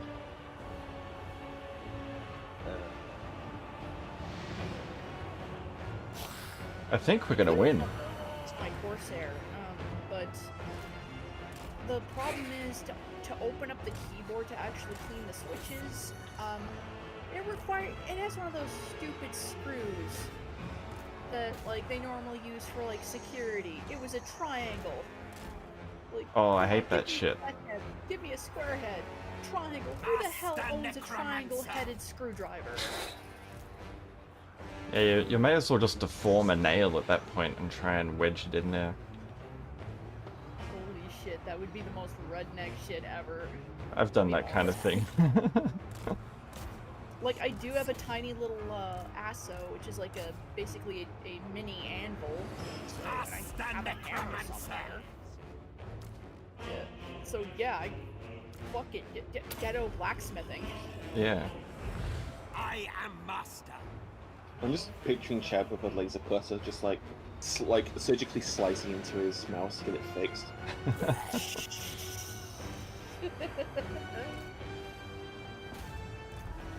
better than like one of my other friends would have done, just like, slap it on a scroll saw.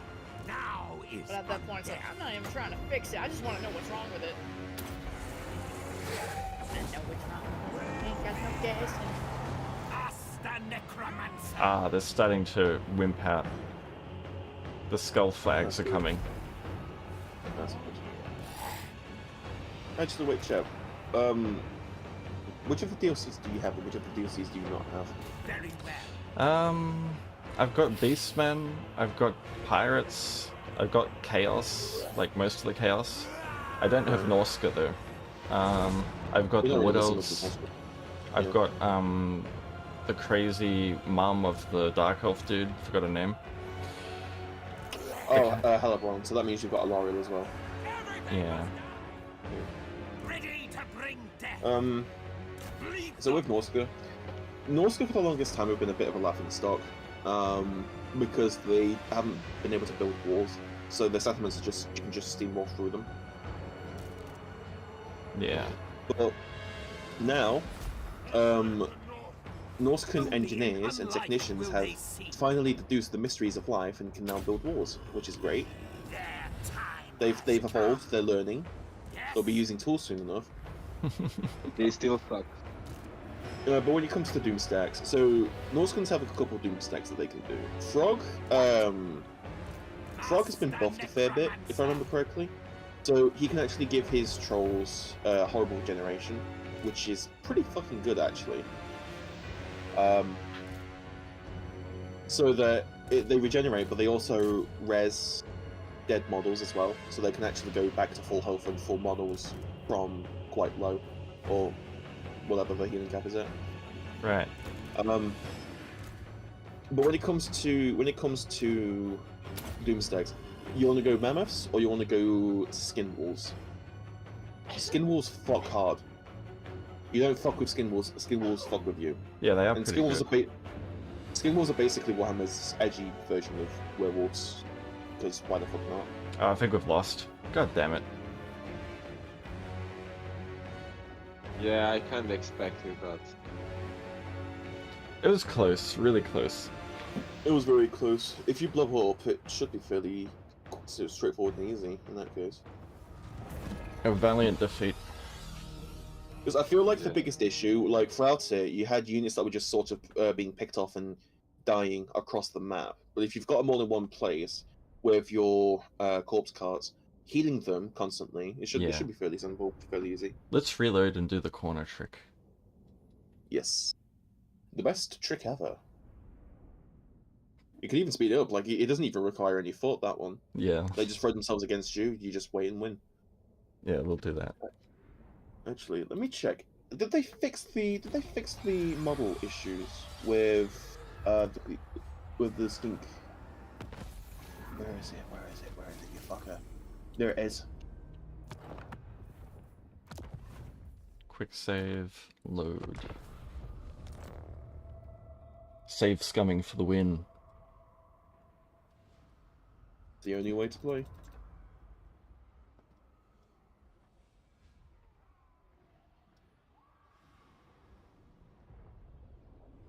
Right, let's see if they fix the models and the animations.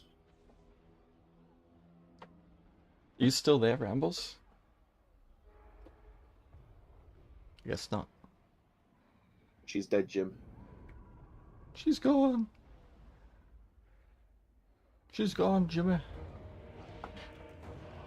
Okay.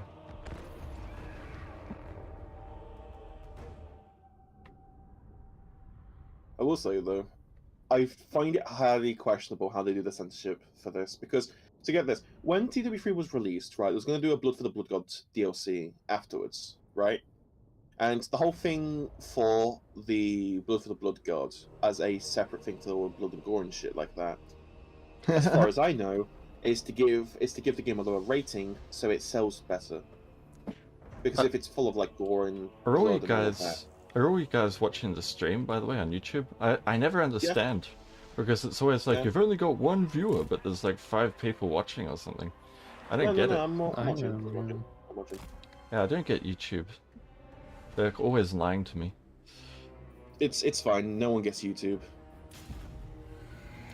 I mean, with the recent changes. Right, here we go. Okay, let's see. Is it fixed? Is it fixed? Mortals quail. I move swift. Corpse cart. Our time. No, it's not fixed. It's not fixed. The animation's still fucked. Oh, that's so shit. Like, with coatls, they have actually, like, they've fixed coatls multiple times across updates and patches and shit like that. Like, they can do it. They can absolutely fix ink priests. Oh, fucking hell. Alright. Now it's time to do the feet up strategy.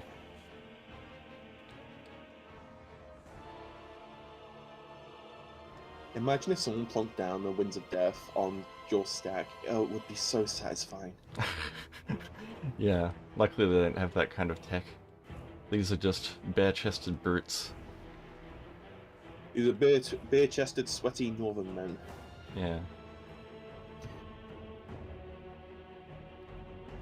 I still don't understand how Norskins just... Like, how is there always a staple supply of Norskins? Enough Norskins to make an army. Like, there's always enough Norskins.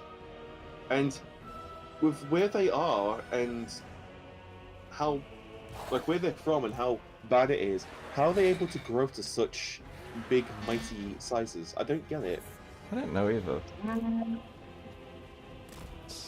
It's a strange thing. Yeah, it's like these are mysteries that we shall never divine. Oh. Is Rambles there again? I heard some female moaning. That was what?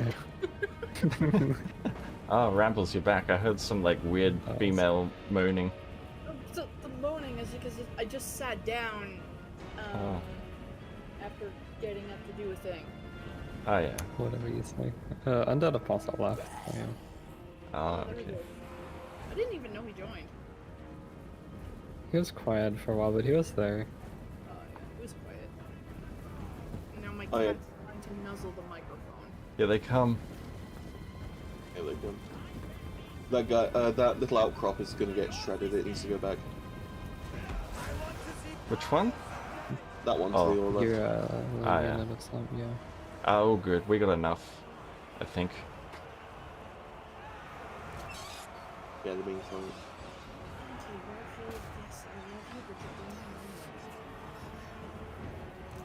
So if you was to play them, Cheb, what would you play? What would you go as? If I was in real life, this or something?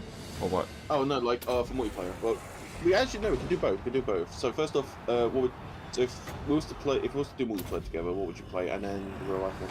So, I think a good combination is Dread Fleet plus one of the undead factions, because the Dread Fleet is really mobile and they can just sail off. They're really good as well. They Yeah. are really good as well. You can get, if you know what you're doing, you can get Necrofax at like turn 40, 50. Is there? Yeah. I think you can get it less than turn 40, if you're really good. Yeah. Yeah, so I think I would go for that, then just like whatever like other undead faction anyone wants to play. I just like go to them and help them out. I'd get a strong sort of ship thing going, like just raid and raise settlements. I not really settle anywhere. Noctilus was a former vampire count, so if someone does play vampire counts and someone else plays Noctilus, it would make sense for Noctilus to help them. Yeah. Granted, he's not really too pleased about his vampire count past, but Yeah.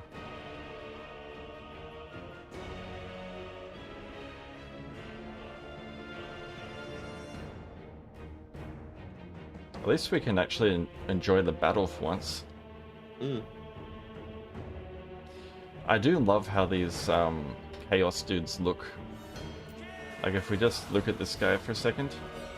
I love the armor and whatever. The bigger dude. Yeah. Yeah. Vermintide 2 has some incredible graphics for the Norskins. That's great. I like what they did for the character's career path you can go for. Yeah. In that one, because like Carillion, for example, so she starts off as just a normal wood elf, low type, but you can have her as a shade, as a handmaiden, as a way watcher, as a fucking magic wood elf, whatever they're fucking called. Magic wood elf. Magic wood elf. Magic.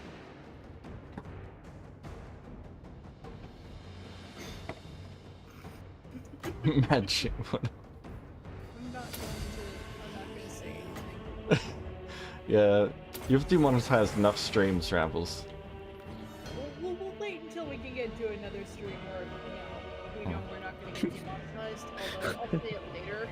Oh, thank God, someone else is demonetized instead of me. Yeah. It makes a change.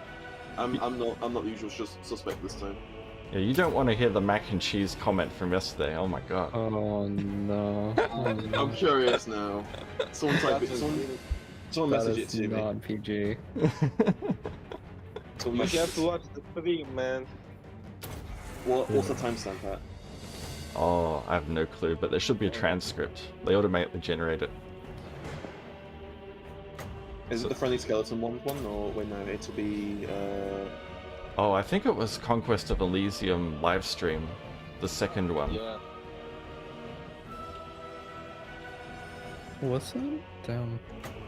I don't know if it was that one. Or it could have been the It last was Epoch. Last Epoch, right? Yeah, last Oh Epoch. wait, Cheb, did you play Sea Salt?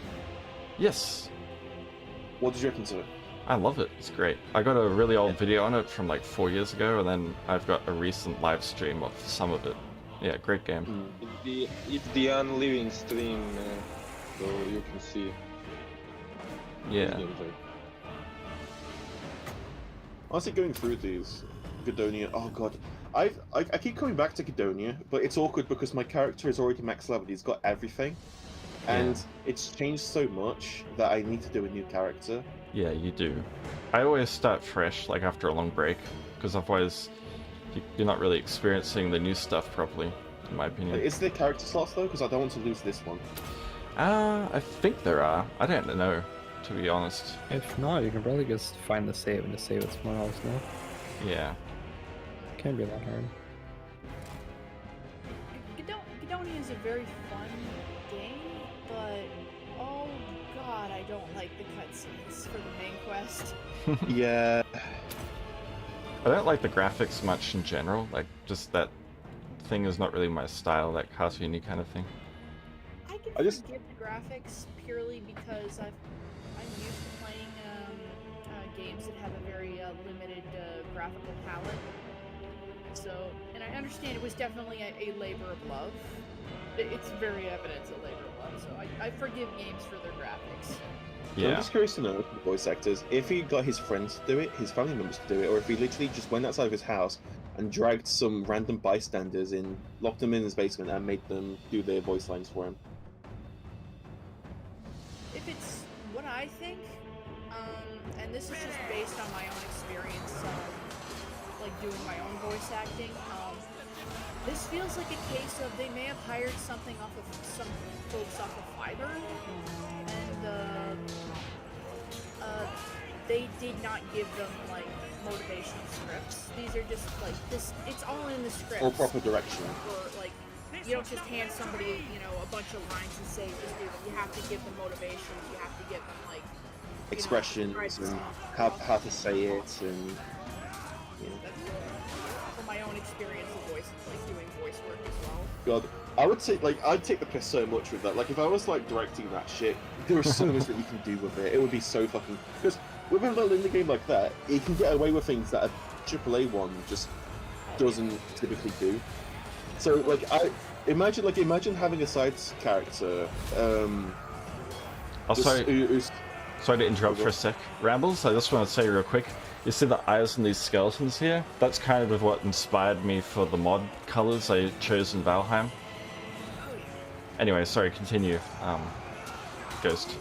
I just wanted to point that out real quick. Yeah, like, imagine, like, having just this random side character, this random voice side character who gives you a quest, and the quest dialogue, when he speaks it, is just a series of gobbledygook and just random bullshit, and it gives the impression that this person is either mentally unhinged or really old and decrepit, or like something like that. And then it could get to the very end, and then it'll kind of reveal that, oh no, this person's just completely, fully mentally cognizant. They are there. They just don't give a shit. They're just taking the piss. Yeah, it's all dependent upon the voice actor themselves and how they portray it. So. Yeah. They can be motivated, or they can be completely unmotivated, or just doing it for the paycheck. Yeah. And it's sad because I've actually worked with and had been friends with a couple of voice actors who literally only did it for the paycheck, and 9 times out of 10, they weren't expected to do a good job. I was the kind of person who, like, in the not industry, but in the freelance community, where I was given a script that was so terrible that I had to contact the person who gave it to me and asked them if I could change it. It was a student project for this girl who was just trying to do animation, so she didn't know what. She was expected to write a script, and it was one of the worst scripts I have ever seen. I'm very curious about this now. Oh, English was not her first language. Right. She, she was from Austria. She didn't know what she was doing. She just wanted to do animation. I really have respect for that. And part of this was also sort of a passion project as well. So she gave me lines to, to read. I looked at the lines and it was like, it was Caillou levels of writing. Like this is like something out of like a children's book. Oh. Like this is like baby's first, dialogue. And it's like, okay, sweetheart, I know you're already working hard and stuff, but like, would your teacher have a problem if I went in there and just edited all of these lines? Because like they're not expecting you to like have like lines or anything like that. They're not expecting you to do. It's just an animation thing. Yeah. And it's just they're more focused on animation. You're not going to be focused on being like a writer. But yeah, she's like, oh yes, please. Is it really bad? It's like, oh, honey, I don't want to be mean to you. I think you should have. I changed everything. I changed all of the dialogue completely. I know it's fine. Just a few things need changing. Changes all of it. Yeah. So I just created a completely different scenario because basically she just had the characters just sit and talk nonsense to each other, and then describe what they do. I was like, this is so boring. This isn't even like a children's show. This is literally a toddler show. We're gonna change this. And I think I did a really good job. If you remind me later, I'll share it with you. Because like I still have some of the old voice clips that I hung on to because I used them for my portfolio. And I think I did a pretty good job of what I was given. And I think I went up like just above and beyond what I was expected. I love how the skeletons look. I go when I fix things. It's like, you deserve better. You're paying me like $100 to do this, and I think that's what you do. You drink and you fix things. Yeah, that too. It's funny because I actually ended up changing one of the characters to be an alcoholic. Of course. Because like one of the plot points is that she's gone missing because she thinks that her gnomes have been stolen again. Because like lawn gnomes or something. It's a reference to Old Man Henderson. Oh, Jeb, have you seen that Skyrim mod where how in Skyrim, if you try to raise skeletons, you can't do it because the bones, right? There's a mod you can actually get where you do raise dead on a skeleton, and the bones will actually fly together to reanimate it. Oh, I have no clue, to be honest. And fix themselves. It's been so long since I did anything to do with Skyrim. As far as I know, it's a wee bit fucky. So you had Skyrim Special Edition, which is one thing, and then the community was kind of like acclimated to that. Then, the Anniversary Edition came out. Then did that whole thing. So it's like, oh yeah, so you have Skyrim and you've bought Special Edition, then you gotta buy this Anniversary Edition. And it's really annoying because you don't know if 5 years down the line, Bethesda's going to do a Super Anniversary Mega 10-year edition. Which they will surely do. They will surely do it. Like, them re-releasing it is, yeah. We're going to end up getting a GOG edition. And I don't think Bethesda's going to have anything to do with that. I think the final update or the final release of Skyrim is going to be by the player base, where they end up adding everything they'd wanted in the game. For example, spell creation. Implying that they've not already done that. That's already a mod. That's already a mod. That's already in. Somebody actually like created spell creation or spell crafting. Like, I swear to Christ, I remember that there's like a mod where you can actually make spells. It's been around for a few years, I think. Well, at I least. think like I've seen like spell research, but it's not really an actual spell like custom spell creating mod. It's just an immersion mod where you can discover spells through doing research without having to like buy them. Yeah. Soon I'll Hold be on, I'm gonna all look that up. powerful. I'm linking it to Discord. Spellcrafting. Tomb rot. Everything dies. Let me see. Agent of Mora. Immersive spell tome crafting mod with major. Yeah.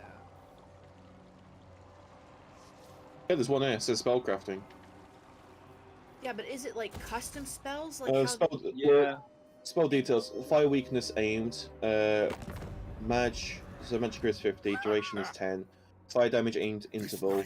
I Magic linked 10. it in the modding Why Discord you come? linked. What can we help you with this Spellcrafting night? mod for Skyrim.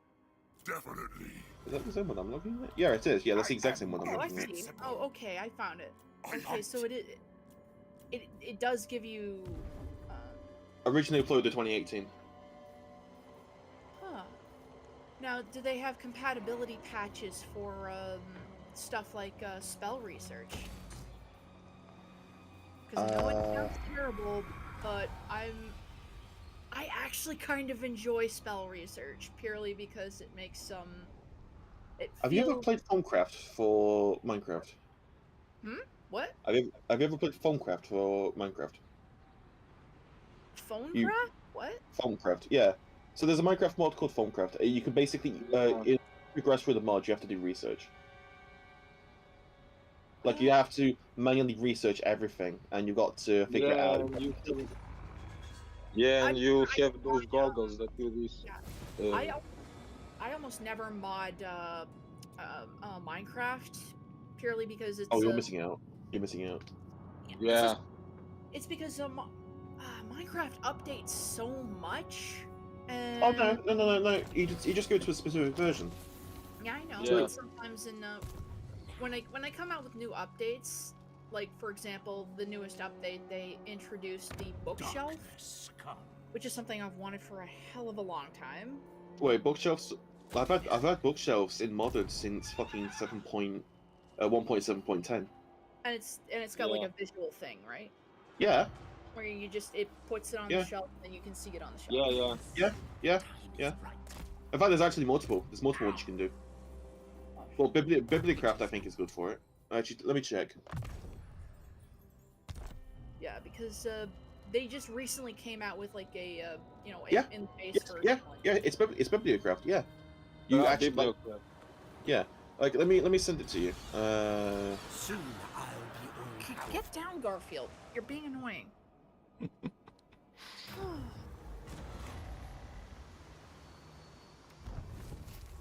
Blood Magic is also a great mod. That is, yeah.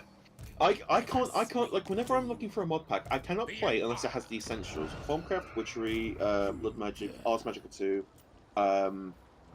Evilcraft as well lately. Yeah. Because there's like an exploit you can do with that between Evilcraft and Botania. There's an exploit you can do to get effective invincibility. So on servers, it's really fun. Yeah, YouTube is such a liar. According to YouTube, there's no one watching. The fuck? I'm watching. Yeah. I watch it too. Greetings. Hi. Yo. I'm being shadow banned. Yeah, I don't know what's going on with YouTube. They're weird. Maybe they're stealing, like they're trying to steal viewers from you. Yeah, maybe. Or maybe you're actually like, I don't know. Maybe they don't like show like people who are shadow banned or something. Or maybe it's just bugged. It's broken. Yeah, it could be. Wouldn't surprise me. It's really misleading Probably though. bug. It does. Like I do feel like YouTube is as a platform, it's too big to be run by the people in charge of it, and they know this and they're scared of it. So instead, they have AI to do algorithms and shit to do algorithm-based decisions. I feel like they've been doing it for a while, but they don't admit it because admitting it would basically say that they're not in control of their own fucking platform or company anymore. Yeah, maybe. Flesh to craft. I have no clue. You can't even talk to anyone real there. Like if you have a problem or whatever. It's just no one to talk to. Does YouTube even exist? Is it all done by AI? You know, I'm not actually sure. Like all these videos we see of people working in the company, how do we know that those videos are not AI generated? They're probably all deepfakes. Let's be real. Or Yeah. Or their interns. Yeah. But yeah, there's fucking plenty of mods that you can do. I mean, guys, there's Project D, Twilight Forest. Oh yes. What's Ice and Fire? Is that the one with the fucking dragons? Yeah, but it sucks.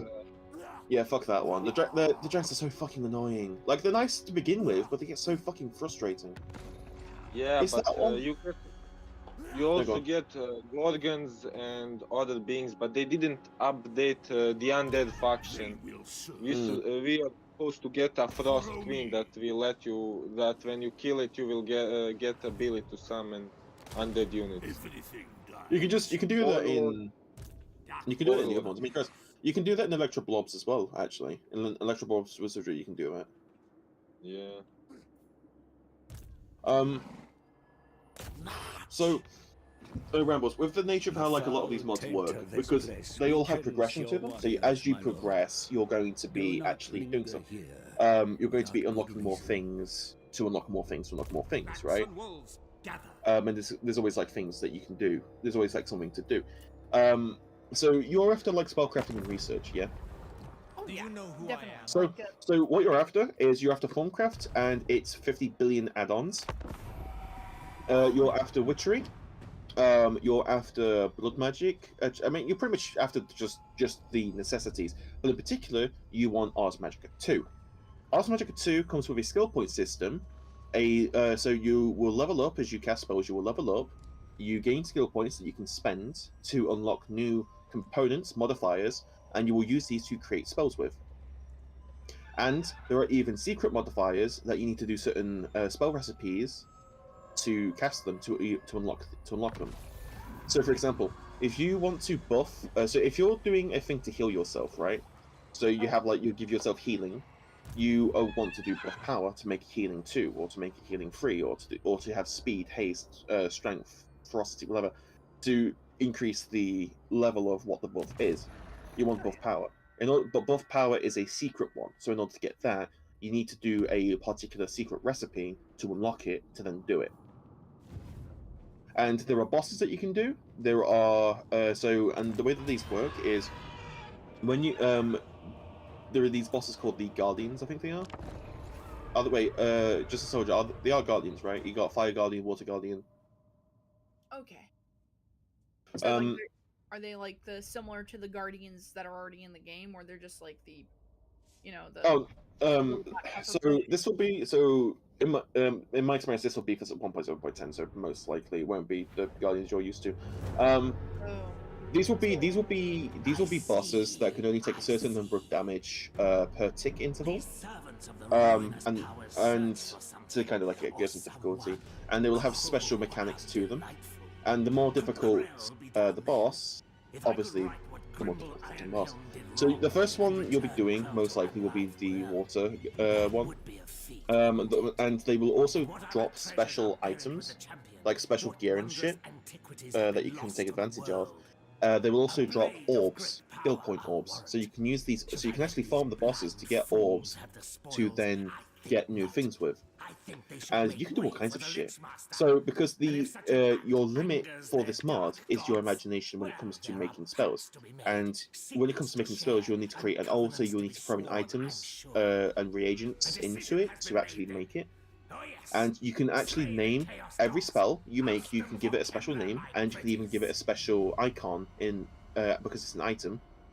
You can give it a special icon for how it actually looks, so you will know what you have and all of that. You can break them down to get a refund on your investment.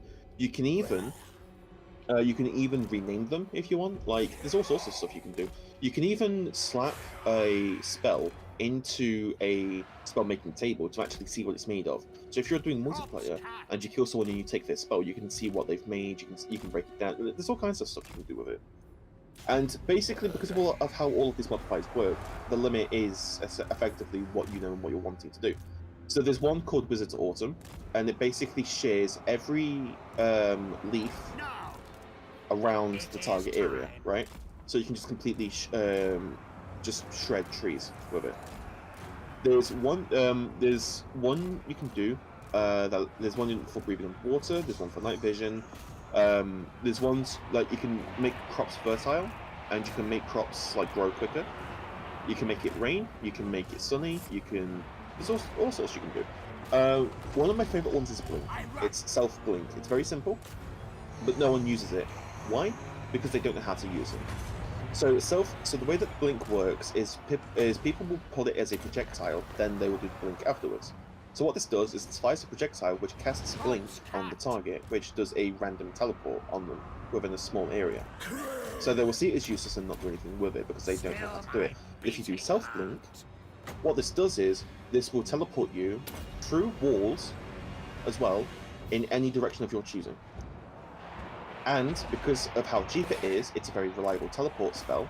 And because you're going to be using it a lot, it gets you levels and experience very quickly. I will say though, the levels, there's also special enchants you can do. So you can make special custom armor. Well, not custom armor, but you can make special armor to put special enchants on. And you can also have these special enchants on normal armor as well. So if you have a set of iron armor that's max enchanted through vanilla enchanting, you can then put special enchanting on it as well, I think, on top of that. Unless I'm wrong on that one. And the spells endgame, they get fucking mental. There's all kinds of shit you can do. There's because you can have like special modifiers that so lunar and solar in particular. Solar buffs your spell dependent on the state of the sun. If the sun's Escanor from Seven Deadly Sins, right? I've never played that. It's an anime. So I don't watch anime, so as the sun rises and it gets to like midday, or something like that, your spell will become more powerful. But the most powerful one you want is Luna. Luna will buff your spell or weaken it depending on the state of the moon. And if it's a full moon, it's at max strength. If you have a lunar area dig spell, then it could just simply be a normal 3/3 area dig spell that just digs in a 3/3 area. Or, like what I like to do, you can get it to 50 by 50. And you can effectively mine out entire mountains, you can mine out like huge swaths of the land, you can just completely mine out. Absolutely massive. There's a friend of mine who, one thing that he... Yeah. There is fly you can do on yourself. There's even a thing that you can do where if you do... there's a spell that I like to make, I always call it steroids. I always call it either some variant of that. Steroids, super steroids, magic steroids. I always just call it steroids. And what you do is you put regen, jump boost, haste, strength. I think there's like fury as well, which makes you attack quicker. You want flying as well. You want flying. There's slap on whatever modifiers you want, whatever buffs you want. Slap it on. You put on 3 buff powers, as many buff powers as you can fit on. You can actually fit on more modifiers, like more buff powers, than the game allows through a glitch with the interface. So you can always do that. You then put on Luna, and once you're on full moon, whatever spell whatever buff that spell gives you will now be infinite. You know how when you have a buff, it will have a number of seconds, right? When you press E, there will be a number of seconds to the left of your... yeah. It will appear as asterisk... actually, I'll tell you what, I'll text you how it appears. It will appear as this. It will appear as that. Oh, wait, no, that's not doing it. that's a colon. The asterisk is a little star thing.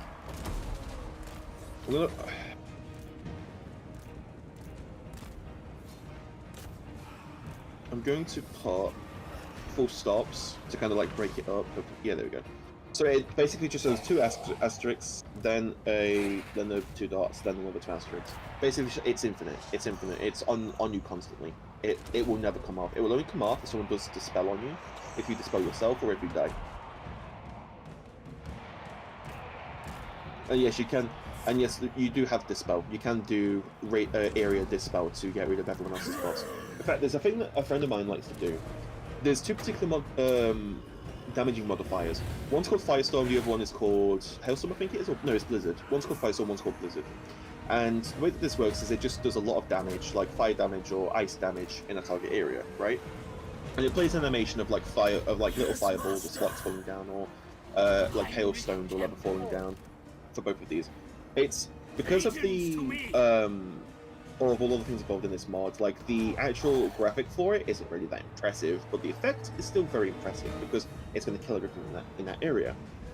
If you put enough lunars and enough damaging modifiers on these, you can basically make it go not server wide but close to. You can make it go thousands and thousands of blocks away. So you can do it at your base, and people thousands of blocks away will get killed by it. Alright.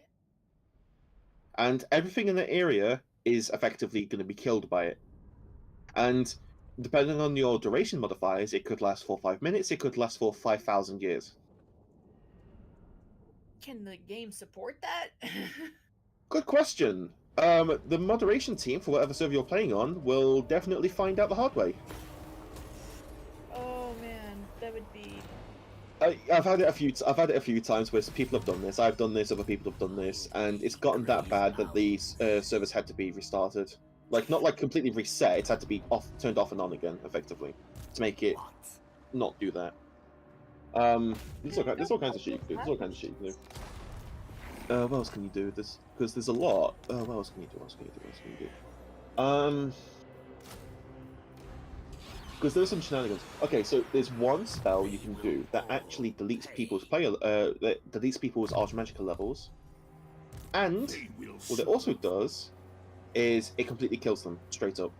There's nothing they can do about it. It kills them. Bats and wolves gather. What this? Soldier, do you know about this? The Chrono Anchor Dispel bug? Who, me? No clue. I don't know. Oh no, I mean just a soldier. I don't know. Yeah? Do you know about Chrono Anchor Dispel for Ars Magica 2? Oh, I didn't play it for a long time, so I didn't. Fair enough. So there's two things that you can do. Chrono Anchor is a buff where when you place it on yourself, the game will save your character's position, health, buffs, and where they were. When you die or when the buff expires, you will be sent back to that position at those same state of buffs, health, everything, right? You will be put back there. If you do this before a battle, the intention of doing this before a battle is that you do this, you go in, and when your buffs expire, and when you eventually die, it will effectively Dormammu you, Doctor Strange you back to that point. You know that point in Doctor Strange where he goes, Dormammu, I've come to bargain, right? And he always goes like back to a save point. Yeah. It's like a save point. Dispel removes buffs. And normally what this happens is, if you do Chrono Anchor, and you're doing this in multiplayer, you will do Chrono Anchor, and then sometime later, another player will dispel it to get rid of it and then do something else to you, which is normal, that's how it goes. But, if you do Chrono Anchor Dispel in the exact same spell, both of these are going to go onto the target at the exact same time. The game fucking glitches. It cannot handle it. It cannot understand any of it, and it spazzes out. So, as it spazzes out, it's trying to think of what to do to resolve this, because what's happened is, you've Chrono Anchored yourself, but then you've also gotten rid of it at the exact same time. So what it's trying to do is it's trying to put you back to where you cast it, but at the same time, it can't because it's been dispelled. So it fucks up trying to understand this and trying to figure it out, and effectively it comes to the conclusion that you don't exist. So logically, the only thing to do after that is to just completely kill the entity this happens to, right? There's not really much you can do to stop it. And what happens, and because of how this works, if you have Tinker's Construct in, and if you have heart canisters on your character to extend your number of hearts, it will destroy those heart canisters as well. It will completely erase your Ars Magica level because it glitches out. So it's like it effectively resets that, and it fucks with your player data. And it resets that, and it will just straight up kill you. It does no damage. It's just instant death. You talking about Minecraft? Yeah. Yeah. That we went into the Minecraft topic without Yeah. realizing it. Yeah, like, sorry, I get very into it when I start talking about this kind of shit. But modern I Minecraft is see your fucking. passion. You It's have wild. great passion for talking about stuff. So, what tends to happen is one cunt on a server will find this or discover it, or somebody will tell it to them, or somebody like me will go on it and then do this to effectively everyone. Because I mean, come on. The staff find out about it because there's going to be an entourage of crying voices. My level's been reset. My heart canisters have been removed, and these can be very time consuming to make and do and to get. If you've got an Ars Magica level of 30 that you've done through, I want to say legitimate means, like of just normally playing the game through and playing on the server through like days or weeks on end, that's going to be completely reset. So the server staff can fix it with a command, yeah, but how do they know what level you had? How do they know they can trust that? Because you can easily say that, oh no, I actually had 40 or 50 and it's been reset. And you can say, well, because it's been reset, I also need all of these skill points back, and I farmed bosses for it, so I had all of these skill points and I did all of this. Yeah, that actually happened to me at one point. Yep. It was like a vanilla server unmodded with like a couple like sparse plugins, but there was a case where we had somebody in the server who was like doing troll raids where they would purposely get the ominous debuff thing, and then walk into somebody's base who they knew had fucking villagers stashed. Yeah. Just to start raids, and I ended up getting like raided while I was AFK in my mob farm, and I died and lost all of my diamond gear, and it was like fully upgraded, and I upgraded it myself.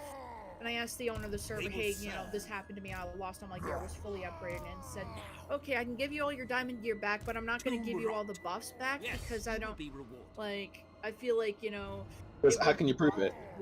You have plugins that can tell you like who accessed what block. Like I've found out the hard way multiple times that he didn't know how to do that. So, and he thought that like, well, competent server staff, they can tell who's looked through what chests. They can tell who has left clicked or right clicked on what items or blocks or whatever, so on and so forth. Like the logs are there, and the logs don't lie.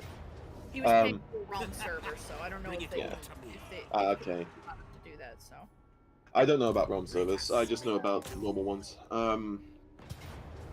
But with modded, there's actually ways you can do to bypass that. There's ways that you can do to actually bypass the logs. I think it was just he was irritated that I was able to sort of upgrade my gear vanilla wise. I managed to get it to that. I mean, it probably, like, in his mind, like, you're gonna have all of these people coming to you. Some of them are gonna be honest, some of them are not going to be. Like, being suspicious of everyone. Yeah.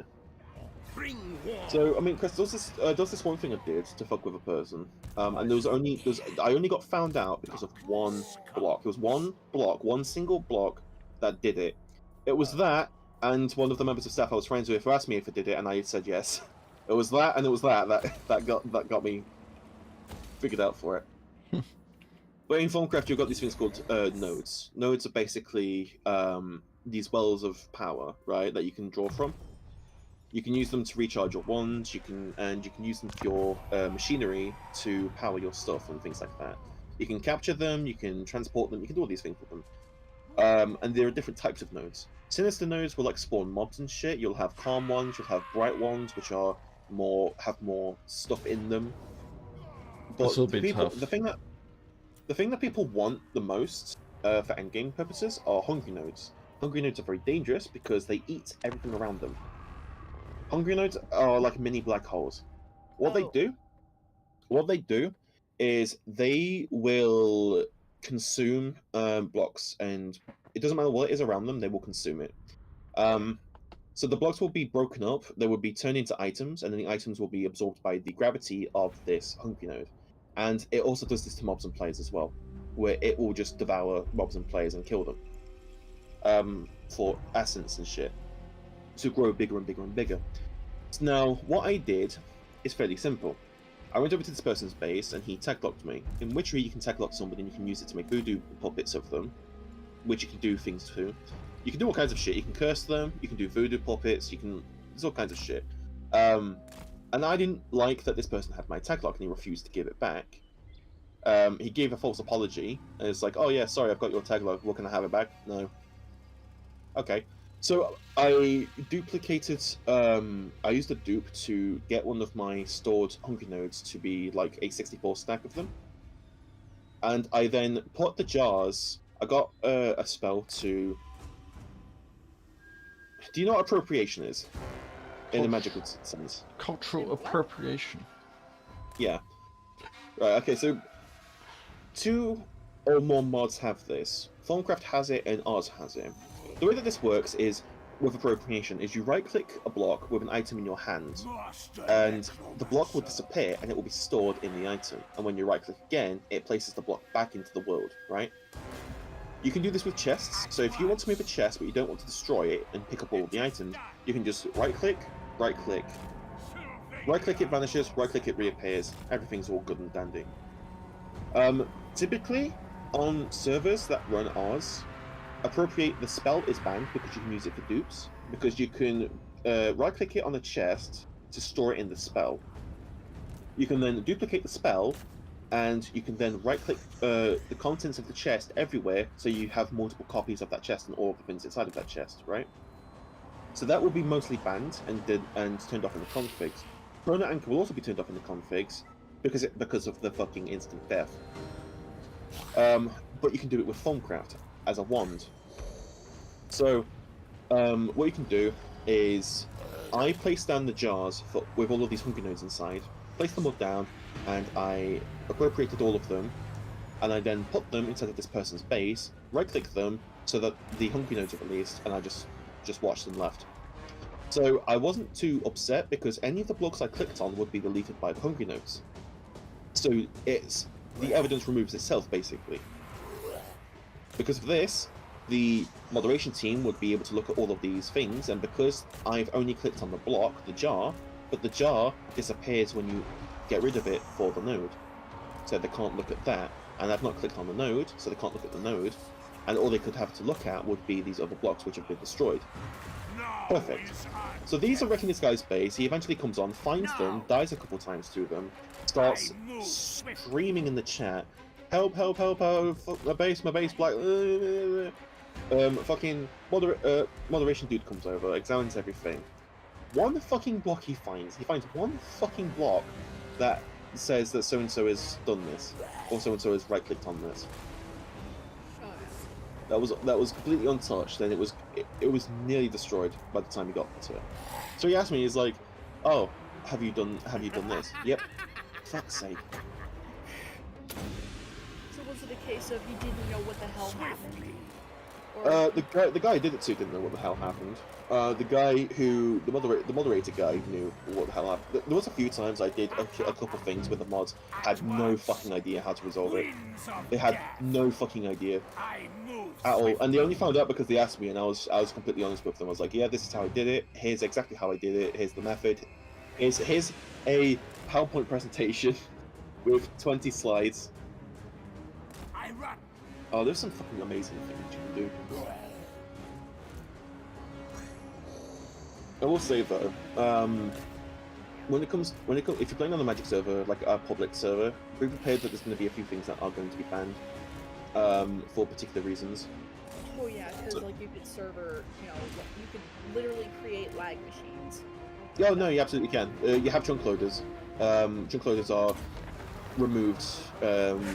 Well, not really removed, but they're banned straight up. There are things you can do to get around banned items and still use them and place them anyway, but it depends on what's in. If you have the extra utilities in, for example, because the way that it works is that you can't craft the item, right? You can't personally craft it, and you can't personally hold it or place it down. But other things can. Oh yeah. So what Thaumcraft has golems. Golems can place down blocks.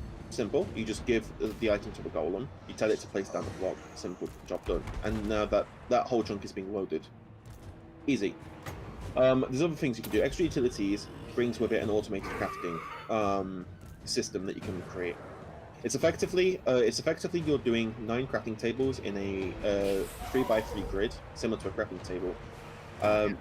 You're having items piped into these crafting tables, and then these crafting table, and then you have a kind of like an upgrade in the extraction thing, I think, that then makes the item. It will match all of these items with a recipe in the NEI, the not enough items interface, and it will then make the item and put it into a container. You can do this to get banned things, fairly simply and easily. And then you just from there you get something to place it down. If golems don't work, then you can get something else to do it, because 9 times out of 10 is at least one mod that has something like this. And most people will look at it and not touch it because they will see it as a useless utility thing or a useless cool thing. But it's not something. So you tend to find that there's a lot of stupid people. Oh. Because you'll have people that they like the mods, but they won't know how to do any of this shit on them, because they will only think they'll only think, oh yeah, if it doesn't kill something for me, it's worthless, or if it doesn't get me rich, it's worthless. So they just won't. They won't look at things that can be utilized in this manner. So you've got that. You also have really lazy dumb fucks who all they do is they will spam the chat with, "I need somebody to teach me this mod. I need somebody to teach me that mod." Because depending on the mod. Ricky, that's what I do. Yeah, that's it. So some mods like Thaumcraft and Witchery have dedicated wikis and websites to them. Thaumcraft has its own wiki. Witchery has its own website dedicated to it, right? You also have YouTube videos for mostly everything. You have YouTubers as well that you can watch. There's tons of content for there to go through, but not everything is going to be on there, and there are some things that you're not going to be told that you need to find out for yourself. And I found out the hard way through fucking years of doing all of this shit. But for Ars Magica in particular, there's going to be recipes that not many people know about or not many people know how to do, such as the Chrono Anchor one, such as the Infinite Buffs one, such as the fucking server-wide Firestorm one, so on and so forth, the Blink one. There's all kinds of shit. There is, I mean, guys, there's even a thing you can do with Ars where you can actually conjure mobs. The way this works is that you get a crystal phylactery, you kill things whilst holding the phylactery to fill it up with like souls and shit. Once it's at 100%, you use it in the crafting process to make a conjuration spell, and then you can conjure whatever the fuck is in that file. So if you do this to villagers, then you can just conjure a villager, you can trade with the villager, simple as. Or you can do what I love to do, and if you've got blood magic in, you can conjure a villager, immediately instant kill it with a sacrificial dagger and get blood. Just spawn blood, spawn blood, spawn blood, spawn blood, spawn blood. Looking easy. If you could automate that, then that would be pretty cool. Ah. So there's a thing that you can do. I swear to crap. There's a thing that you can do. I'm trying to remember this one, because I swear to Christ I did make an automated villager farming system for it. But with blood magic, it actually comes with an inbuilt system for this anyway. You've got this thing called the Well of Suffering, I believe it's called. Everything in its radius, or everything below it, in terms of mobs and shit, gets damaged over time, right? And all of the blood collected from this goes to power the ritual, and it goes to fill the altar. So you can just leave it as automated blood farming, but you can do more than that. If you have extra utilities, you can get Cursed Earth. Cursed Earth is a thing. It's a kind of like grass, right? It's like purple grass. It grows in dark areas. Sunlight burns it and gets rid of it, and mobs naturally spawn on it quite quickly. Yes, awake, minion. You get a Well of Suffering blood altar, and you fill underneath it with Cursed Earth. And you make it pitch black. You now constantly have mobs coming in, but you can do more than that, because what do you do with all the drops? So you get a Call of the Zephyr. Call of the Zephyr picks up every dropped item in its radius, everything. So You then have all of these going into a chest. The chest then pipes all of the contents into another chest and into a sorting system. So you now have an infinite amount of bones, string, spider eyes, rotten flesh, potions and shit from witches, enderman pearls, and because mods will also introduce more drops and more mobs, it also means that you'll also get modded stuff as well that you don't need to go out for. But you can do more than that. Because Thaumcraft has it where you need to get Essentia. So you have Aspects and Essentia. Aspects is basically what the world is made up of, right? Terra is earth, Aqua is water, Perdicio is entropy, fucking Praecantatio is magic, Vitium is corruption. It's it's taking Latin words or pick Latin words and doing it. I've even used some of these for my fucking world building. Like, they're fucking nice words and shit. You can't go wrong with them. And they're that niche that not many people are going to really know about it. So I mean, fucking go for it. You got Ignis, Ordo, fucking Permutatio for like equal exchange and blah blah blah. Everything is made up of aspects, and it can be turned into Essentia. Essentia is what you need in order to actually make things for Thaumcraft, right? So, let's say for example you want to make a super fucking demon skull splitting whatever the fuck axe. You're going to need this amount of Essentia, you're going to need this many items, you need to go ritual, you need to do all this shit. And you need to break all of this stuff down. So you can dissolve things down, you can rot things alive, and you can dissolve them alive and liquidate them into crystals. You can then turn these crystals into liquid to then use as fuel, or you can use items from the mobs for it. So you can have all of these items piped through, you can then have a filtering system to filter it all, you can have another filtering system because it's going to be overflow eventually. So you can have all of the overflow that's going to be sorted by going into a Essentia system, which then dissolves everything and liquidates it and turns it into Essentia.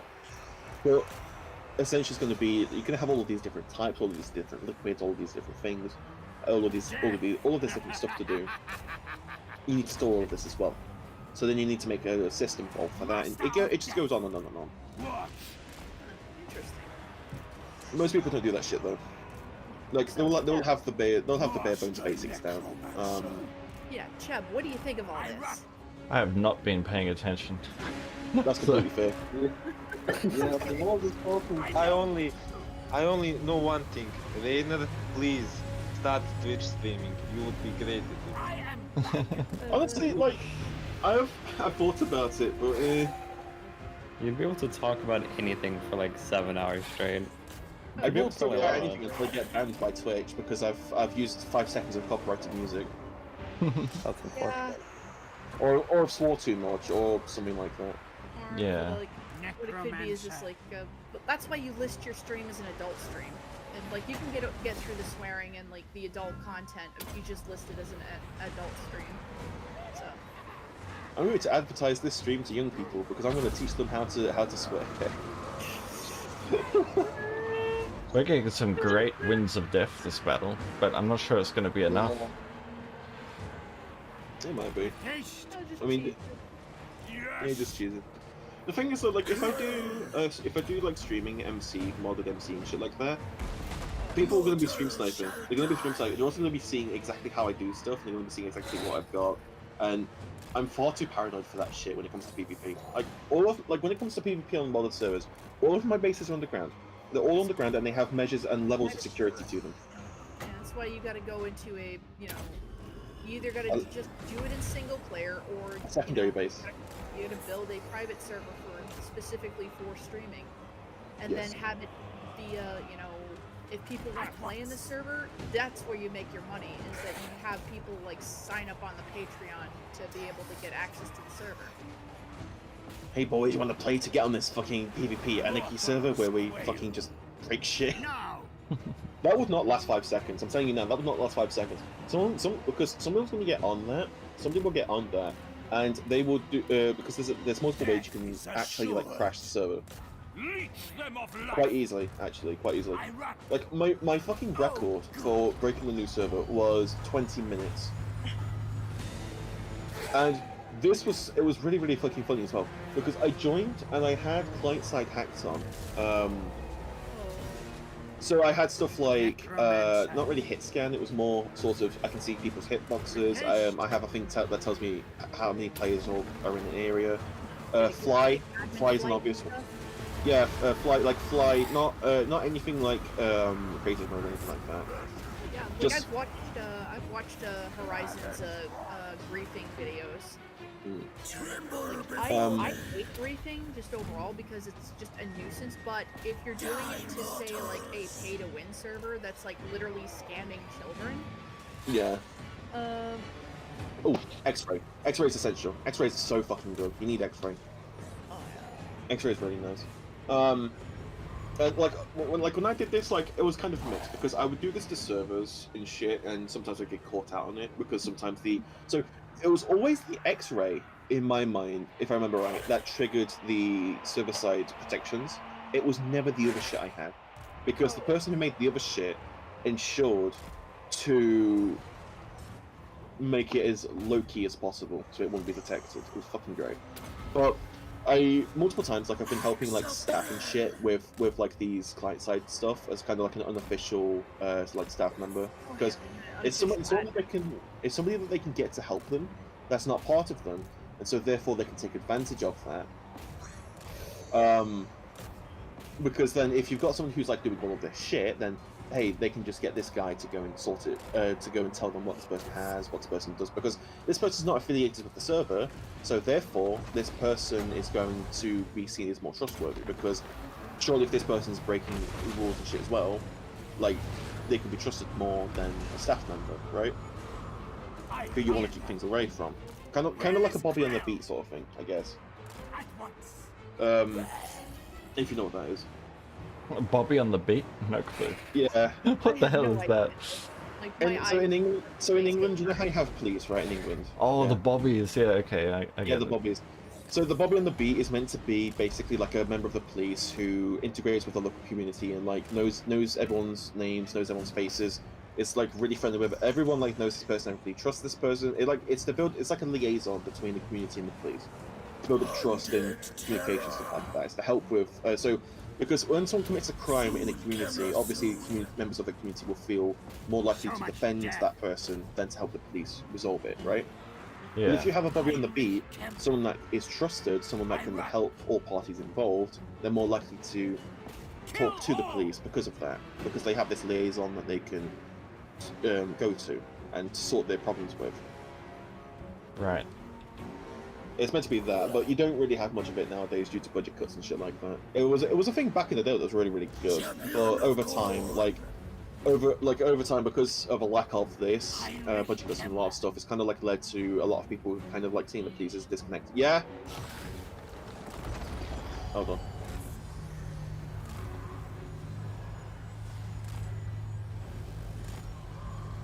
Well, that was the end of Rainer.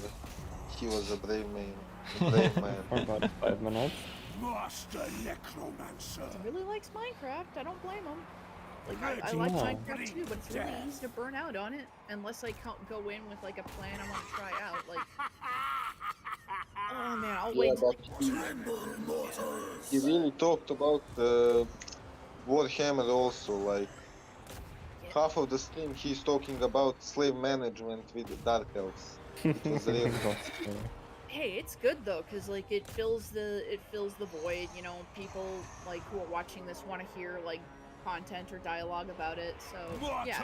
And meanwhile, I'm coming in and my noob ass has barely played this game for about 20 minutes, and all I did was try to play the Greenskin faction, and I couldn't figure out what the fuck to do because the tutorials suck.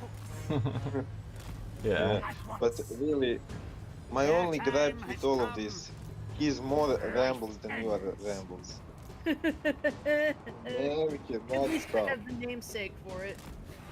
It's like, but like I think I go on more tangents. He actually sticks with what he's talking about. Yeah. Yeah. He's really passionate about the things that he's talking about. Yeah. He's like my neurodivergent brother from the It is time. I obey for now. For me, Minecraft is that one game that I get like an itch to play like once or twice a year, and then I play it religiously for about a week or two, and then I get burnt out, and then I don't play it again. Yeah, it's the game I play for like 2 minutes, and then I realize why I'm not playing it anymore because I've played it so much that I can't even look at it. I don't consider it like even a traditional survival game. I consider it just a creative platform with survival elements in it. You know, because the game, the adversity in the game and the challenge in the game comes from just the having to gather materials to make the things that you want. You know, but yeah, the adventure, and the crafting, the survival craft concepts of it are kind of tacked on because the core gameplay loop of the game is just being able to build and create anything, you know. And yeah, I love building automations. I love like filling in, sort of building a kind of a power fantasy. I want to see them add more automations. I want to see them add like other stuff to do because I'm glad that they have like they added to the redstone a little bit. But I want more redstone stuff. I want conveyor belts. You know, I want transport tubes. You know, like I want to be able to like transport items through like either like a tube system, so I don't have to use chain hoppers or anything like that and lag a bunch of servers. I want conveyor belts or something. Yeah, like, and they introduced copper. That's like that's very close to coming to like, oh, we could make like other stuff. We could make like machine work and stuff. Changing the topic for a sec, I can't believe I've won this battle. It was really stacked against me. Good grind, that shit was hard. Yeah. Deserves, man. Deserves. Still my beating Thanks. heart. My Van Hell's will. You I guess it's technically not won yet, but it's definitely leaning towards a you victory. will win this. It is time. It was supposed to be like a crushing defeat or some shit. I don't remember the exact estimation. Yeah, I really can't play Minecraft. I played it so much when I was a kid, so yeah. Yeah, we have I cannot cut it. we have the same problem with the game. Just played it way too much. Master Necromancy. Also, like, The mods don't help at all. No, they don't. Usually, because I forget what to do, and I have to learn everything again. So I cannot do it. I just can't. I've had yeah, I think I've played so much that I think it's all ingrained now. I can no longer be bad at Minecraft or have to look at the wiki for anything unless it's like a new spell or not spell or a new craft that I have no idea that they've added. Yeah. Vanilla Minecraft is too easy, but mods make it so hard. Oh yeah. Mislim, Tom Craft is basically you don't know anything, and there are so many secrets. You will never find any Like they've added stuff since. Like they've added like the Yes, awake, minion. the deep dark as well, which adds like this weird eldritch abomination. yeah. What's it called? The scourge? Not the scourge. The Warden? Wasn't it Warden? Well, the warden is the new mob, but it's the block that spreads when you kill stuff. I don't know. Skull. I don't really like the like. I actually love that concept, and Everywhere the update was kinda shitty. I like that they make the change in caves. They are now bigger and better, but I don't. But everything else sucks. Mislim, they should make that diamonds are not so rare anymore because it doesn't work with the new cave system. It really doesn't. Their time has come. they make like diamonds no longer like valuable or Beautiful. what? No. I mean, You know how diamonds only spawn at certain levels? They should change that because it doesn't really work with the new cave system. Oh no, Kinda because stuff. they also updated that as well. That Because was tough.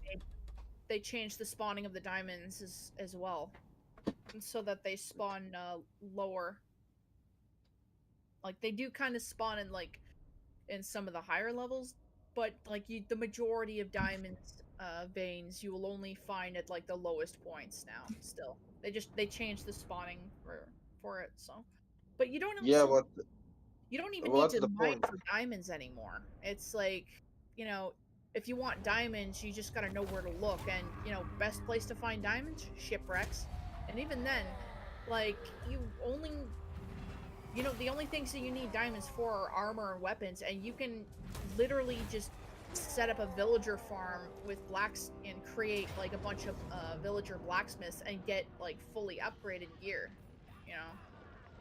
Like Yeah, if you that's put true. everything into That's true. managing a villager farm, you can get anything. You can max out everything without having to go and mine. I Yeah. actually wanted The to do a Minecraft challenge with that though, and I was calling it the rich aristocrat challenge, where I want to see how far I can go without having to lift a finger or having to do anything. yeah. Yeah.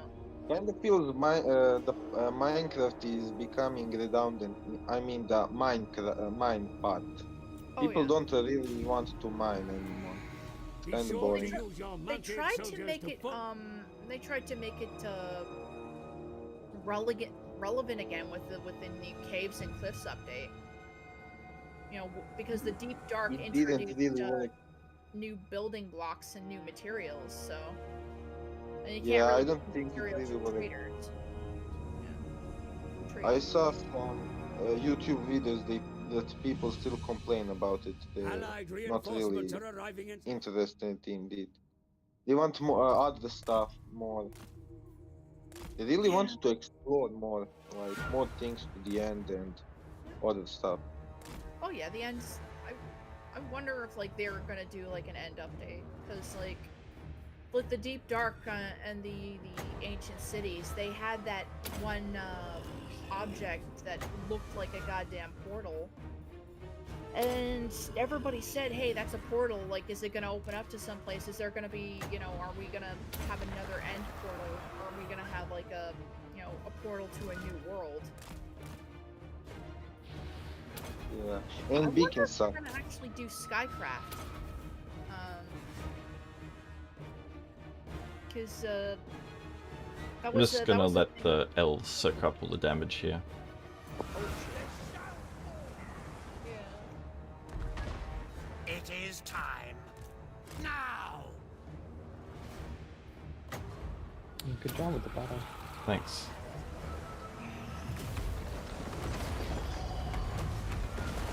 Tremble before me. Where you really have to go to the bathroom and your cat is sitting in your lap and staring at you. What color No, is I this cat? don't have a You cat. call it Garfield. What color is? His name is Garfield. What color do you think he is? Ginger. Is it the correct colors? Yes, kind of. Good. He does not Oh have my the god. Oh my god. Oh my god. Maine Coon, so he has like some striping pattern, but like it's very See, subtle. this is why I asked. This is why. He is an orange cat, and orange. That's the newest meme is that orange cat problems. Orange cats are crazy. Orange cats are just yeah. It is in fact an orange cat. Good.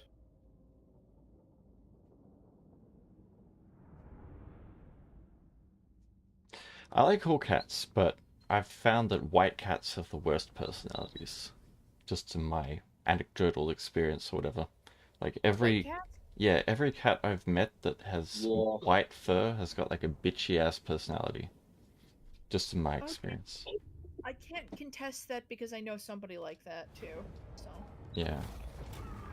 And black cats are always like the nicest, most playful ones for whatever reason.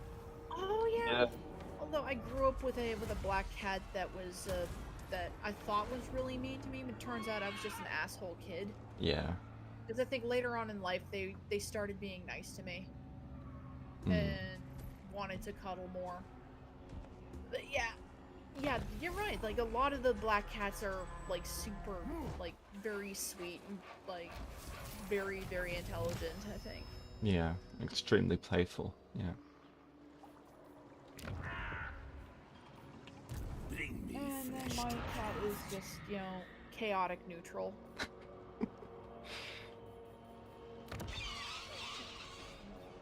Garfield, I need to get up. Go, go, please, kitty. Ah. I'll be right back. Alright, cool. Well, we're really winning in this campaign. Like, we're doing good. Yeah, it's going Yeah. great. Only 22 turns and you have quite a bit. Yeah. Pretty stable too. The Empire's going to be a problem at some point, because they're always a problem. But... also, these elves, they always give me grief.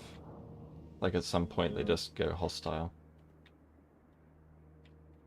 Are you planning to attack Musion? I'm hoping to just, like, assimilate him. We're on good terms. So I hope we can just assimilate somehow. You want the piece of that red book, huh? Yeah. I'd like him as a hero or whatever. Lord.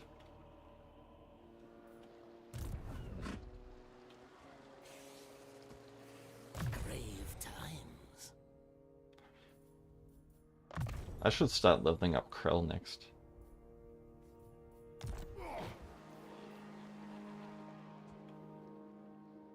Now they die. Spread the rot. Oh, cool, they're gone now. Great. Bats and wolves. Oh, man. Do you think we should stop? It's been 3 hours. Damn. We can continue again. Like, I'll maybe take an hour's break and then we can stream a different game? I don't know. What do you guys think? I think people need to pull off. Yeah, for It sure. was a really. It was I'll really. join in an hour. I don't mind. Yeah. Alright, thanks everyone for watching. I hope you enjoyed it. We certainly got a lot of Minecraft info from the British guy. And no politics. No politics. Yeah. One stream without politics. Oh, well, I wanted to stream Tome today, but Maybe you could do that later. Pick this there. Oh, he's there now? Great, yeah. Yeah, well, if he's still there in an hour, then I'll stream Tome. Sounds good. Alright, see you guys soon. Bye-bye. Yeah. Thanks for being on the call, guys. It's always nice to have you there.